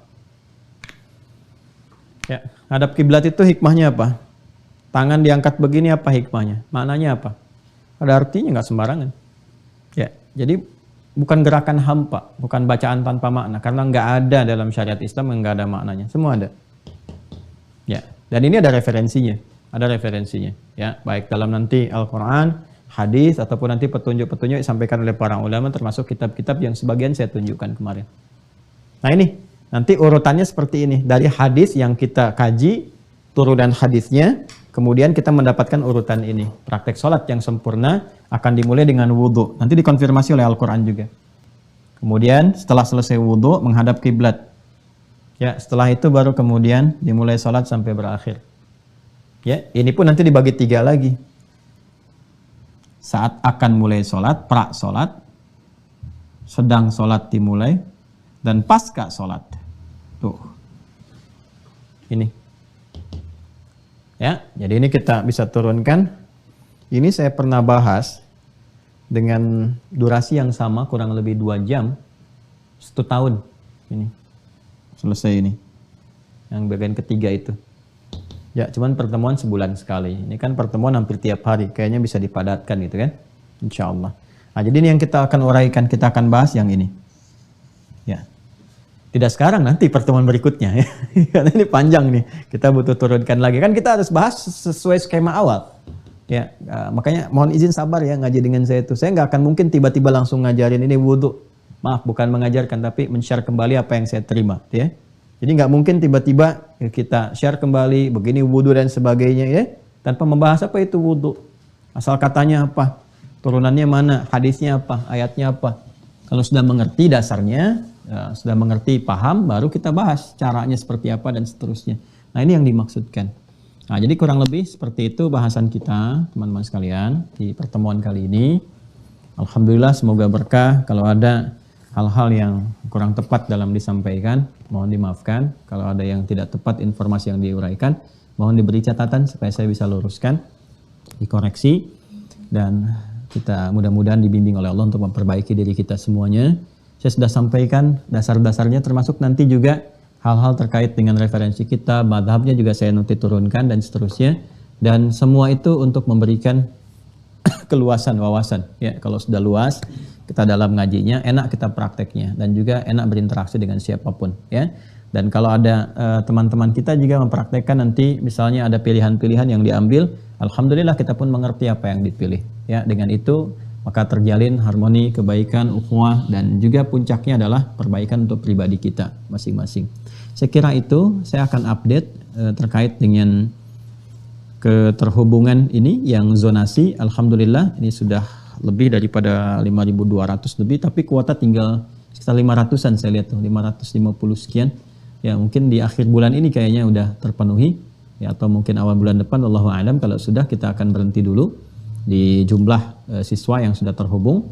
Nah, nanti supaya memudahkan nanti untuk bisa menginformasikan yang terhubung, silahkan diaktifkan akunnya supaya masuk ke zonasi, dan kita akan mulai insya Allah kalau tidak esok hari Sabtu, hari Ahad ya, nanti akan diumumkan oleh admin mana yang pertama kali masuk. Saya akan juga mungkin menyampaikan bahwa Sabtu Ahad khusus untuk pengayaan pendalaman ya. Jadi nanti kita bisa berdialog, kita bagi, ini ada 7 zonasi yang sudah ada. 7 ini kalau kita bagi 2 hari ya masing-masing 1 jam, tapi menyesuaikan waktu. Kayaknya nanti insya Allah akan lebih spesifik, atau dibagi kepada 8 bagian. Kalau sebulan kan dapat 4 ya, atau dapat kita jadikan 7, satunya biar agak sedikit rehat sejenak gitu ya. Kita rehat sejenak. Jadi kita bisa sesuaikan kondisi-kondisinya. Ini satu, jadi tolong diaktifkan akunnya. Kemudian bagi yang mau bergabung, dicek deskripsi atau lihat petunjuk Ustadz Fadil menyampaikan, nanti tinggal disesuaikan. Itu satu. Yang kedua, alhamdulillah kemarin berjalan dengan lancar, kita rapat dengan arsitek ya, dengan juga unsur-unsur lain untuk pembangunan pesantren. Mohon doa teman-teman, awal bulan depan sudah kita akan memulai, dan saya juga nanti akan mengajak ya secara terbuka juga pada teman-teman, kalau kita ingin berinvestasi jariah ya, sama-sama membangun ya pesantren yang kita siapkan untuk mencetak kader ulama, dan nanti santri-santri Mira juga insya Allah bisa belajar di dalamnya. Nah, kita akan update nanti untuk teman-teman semuanya. Ya, biayanya cukup lumayan, sangat besar sekali yang dibutuhkan. Saya mungkin nggak sampaikan dulu sampai real dari hitungan dari arsiteknya ada, sehingga kita nanti bisa buka apa yang saya bisa penuhi. Ya, alhamdulillah nanti yang lain-lainnya teman-teman juga bisa saling bergabung di situ. Mari sudah kita sampaikan, kalau ada yang pembuka di Santri Mira ingin cepat sama-sama silahkan kita sampaikan kemana rekeningnya. Ini khusus untuk pesantren aja, nggak ada yang lain-lain, semuanya ke situ, terhubung di situ. Yang di BSI nomor rekening 111 3 kali 1 4 4 4 4 4 kali 4-nya, kemudian 142 111 44 44 142 atas nama Ma'had Islam Rafiah Akhyar. Itu namanya nama pesantren. Semua lekatnya dengan semua pesantren, tidak ada yang pribadi dan sebagainya, termasuk nomor rekening, nama untuk sertifikat tanah, gedung, semuanya. Dan harapannya kalau sudah selesai ya kita niatkan ibadah, mudah-mudahan diterima oleh Allah Subhanahu wa taala. Demikian, kita berjumpa kembali di kesempatan yang akan datang esok, dan Ahad kemungkinan akan ada jalur zonasi, kita akan infokan, dan tetap terhubung dalam kebaikan. Terima kasih atas perhatian di hari ini. Mengingatkan yang terakhir di hari Jumat, cari fadilahnya, jangan lupa doa yang pernah diajarkan oleh guru-guru kami dan kami salurkan, teruskan kepada Anda semuanya, dan sunnah-sunnah bisa dikerjakan sampai saat ini. Perbanyak salawat pada Nabi SAW. Jangan lupa surat Al-Kahf ya, pelajari, jangan hanya dibaca. Surat Yasin pelajari, jangan hanya dibaca. Potong kuku, mandi dengan baik. Yang ikhwan Jumat, yang perempuan siapkan doa yang terbaik, dan semoga hari ini berkah untuk semuanya. Allahumma taqabbal minna innaka antas samiul alim wa tub alaina innaka antat tawwabur rahim. Allahumma ij'alna muqimis salah wa min dhurriyyatina ya arhamar rahimin, wa alhiqna bis salihin ma'al ladzina an'amta 'alaihim minan nabiyyin was-siddiqin wasyuhada'i was-salihin wa hasuna ulaika rafiqa. Allahumma barik lana ya Allah fi hadzal yawm wa fi kulli al-ayyamil baqiyah ya rabbal alamin kama tuhibbu wa tarda. Sallallahu ala sayyidina Muhammad wa ala alihi wa sahbihi ajma'in. Wa akhiru da'wana subhanakallahumma wa bihamdika nashhadu an la ilaha illa anta astaghfiruka wa natubu ilaik. Walhamdulillahi rabbil alamin. Assalamualaikum warahmatullahi wabarakatuh.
Alhamdulillahirabbil alamin. Jazakumullahu khairan katsiran pada guru kita semua, Ustadz Dr. Adi Hidayat LCMA. Mari kita bermohon pada Allah Subhanahu wa taala, semoga Allah senantiasa mengampuni dosa dan kesalahan beliau beserta keluarga, memberikan kesehatan dan juga umur yang panjang dalam ketaatan, dan juga memudahkan segala urusannya, baik urusan dunia maupun urusan akhiratnya. Amin. Dan tidak lupa kita bermohon pada Allah Subhanahu wa taala, semoga ilmu yang disampaikan menjadi ilmu yang bermanfaat, dan Allah mudahkan kita untuk bisa memahaminya dan juga mengamalkannya dalam kehidupan kita sehari-hari. Amin. Seperti yang sudah disampaikan, insya Allah kesempatan untuk tergabung menjadi keluarga besar Mahasantri di Mira Institute masih terbuka. Silakan bagi teman-teman yang ingin mendaftar, bisa masuk ke website resmi Mira Institute di mira.quantumakhyar.com. Di halaman utama, silakan teman-teman pilih tombol daftar, atau ditekan, maka teman-teman akan diarahkan ke aplikasi Waha Corner. Atau teman-teman bisa mendownload langsung aplikasinya di Google Play Store, silahkan cari Waha Corner. Di halaman utama aplikasi Waha Corner, teman-teman bisa memilih paket buku spesial Mira Institute sebagai syarat wajib untuk terdaftar menjadi Mahasantri di Mira Institute. Ya.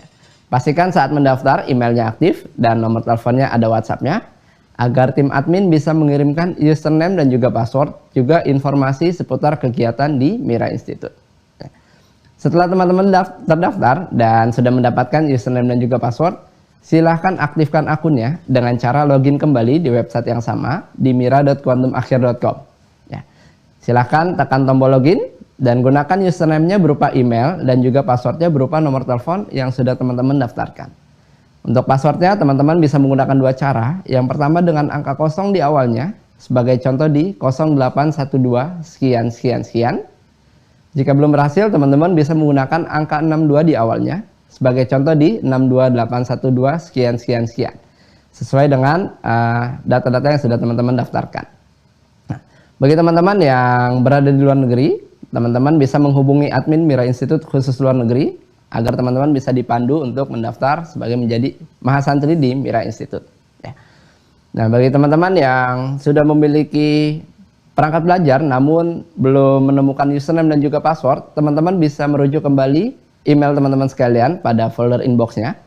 Jika belum ditemukan, teman-teman bisa merujuk kepada folder spam ataupun folder junk, karena ada kemungkinan email yang kami kirim masuk ke folder-folder tersebut. Silahkan aktifkan akunnya seperti yang sudah kami sampaikan sebelumnya. Jika masih belum ditemukan, teman-teman bisa menghubungi admin Mira Institute untuk bertanya-tanya di nomor yang sudah tertera pada layar teman-teman sekalian. Jangan lupa untuk bergabung di grup resminya Mira Institute yang ada di Facebook dan juga Telegram bagi mahasantri yang sudah terdaftar. Ya. Bagi yang baru tergabung sebagai mahasantri di Mira Institute, kami himbau untuk bisa mengikuti sesi materi dari awal pertemuan secara bertahap agar pemahaman teman-teman bisa maksimal dan pertemuan satu dengan pertemuan lainnya bisa tersambung dan juga terkorelasi. Jangan lupa untuk mengikuti ujian di setiap babnya.